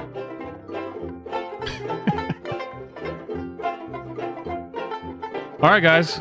My name is Swamp. Never forget Jordan Underwood. I hope you go and subscribe to their channel. Oh, shut up, Jordan Underwood. Sort of playing again. Don't forget, everyone's beautiful at every size, and health is not contingent on your BMI, because if you can't stand up and you need a wheelchair or a moped to go around Walmart, you are absolutely 100% as healthy as someone who works on a farm and isn't 400 pounds. That's our takeaway. All right, guys, thanks for hanging out, and I'll see you next time.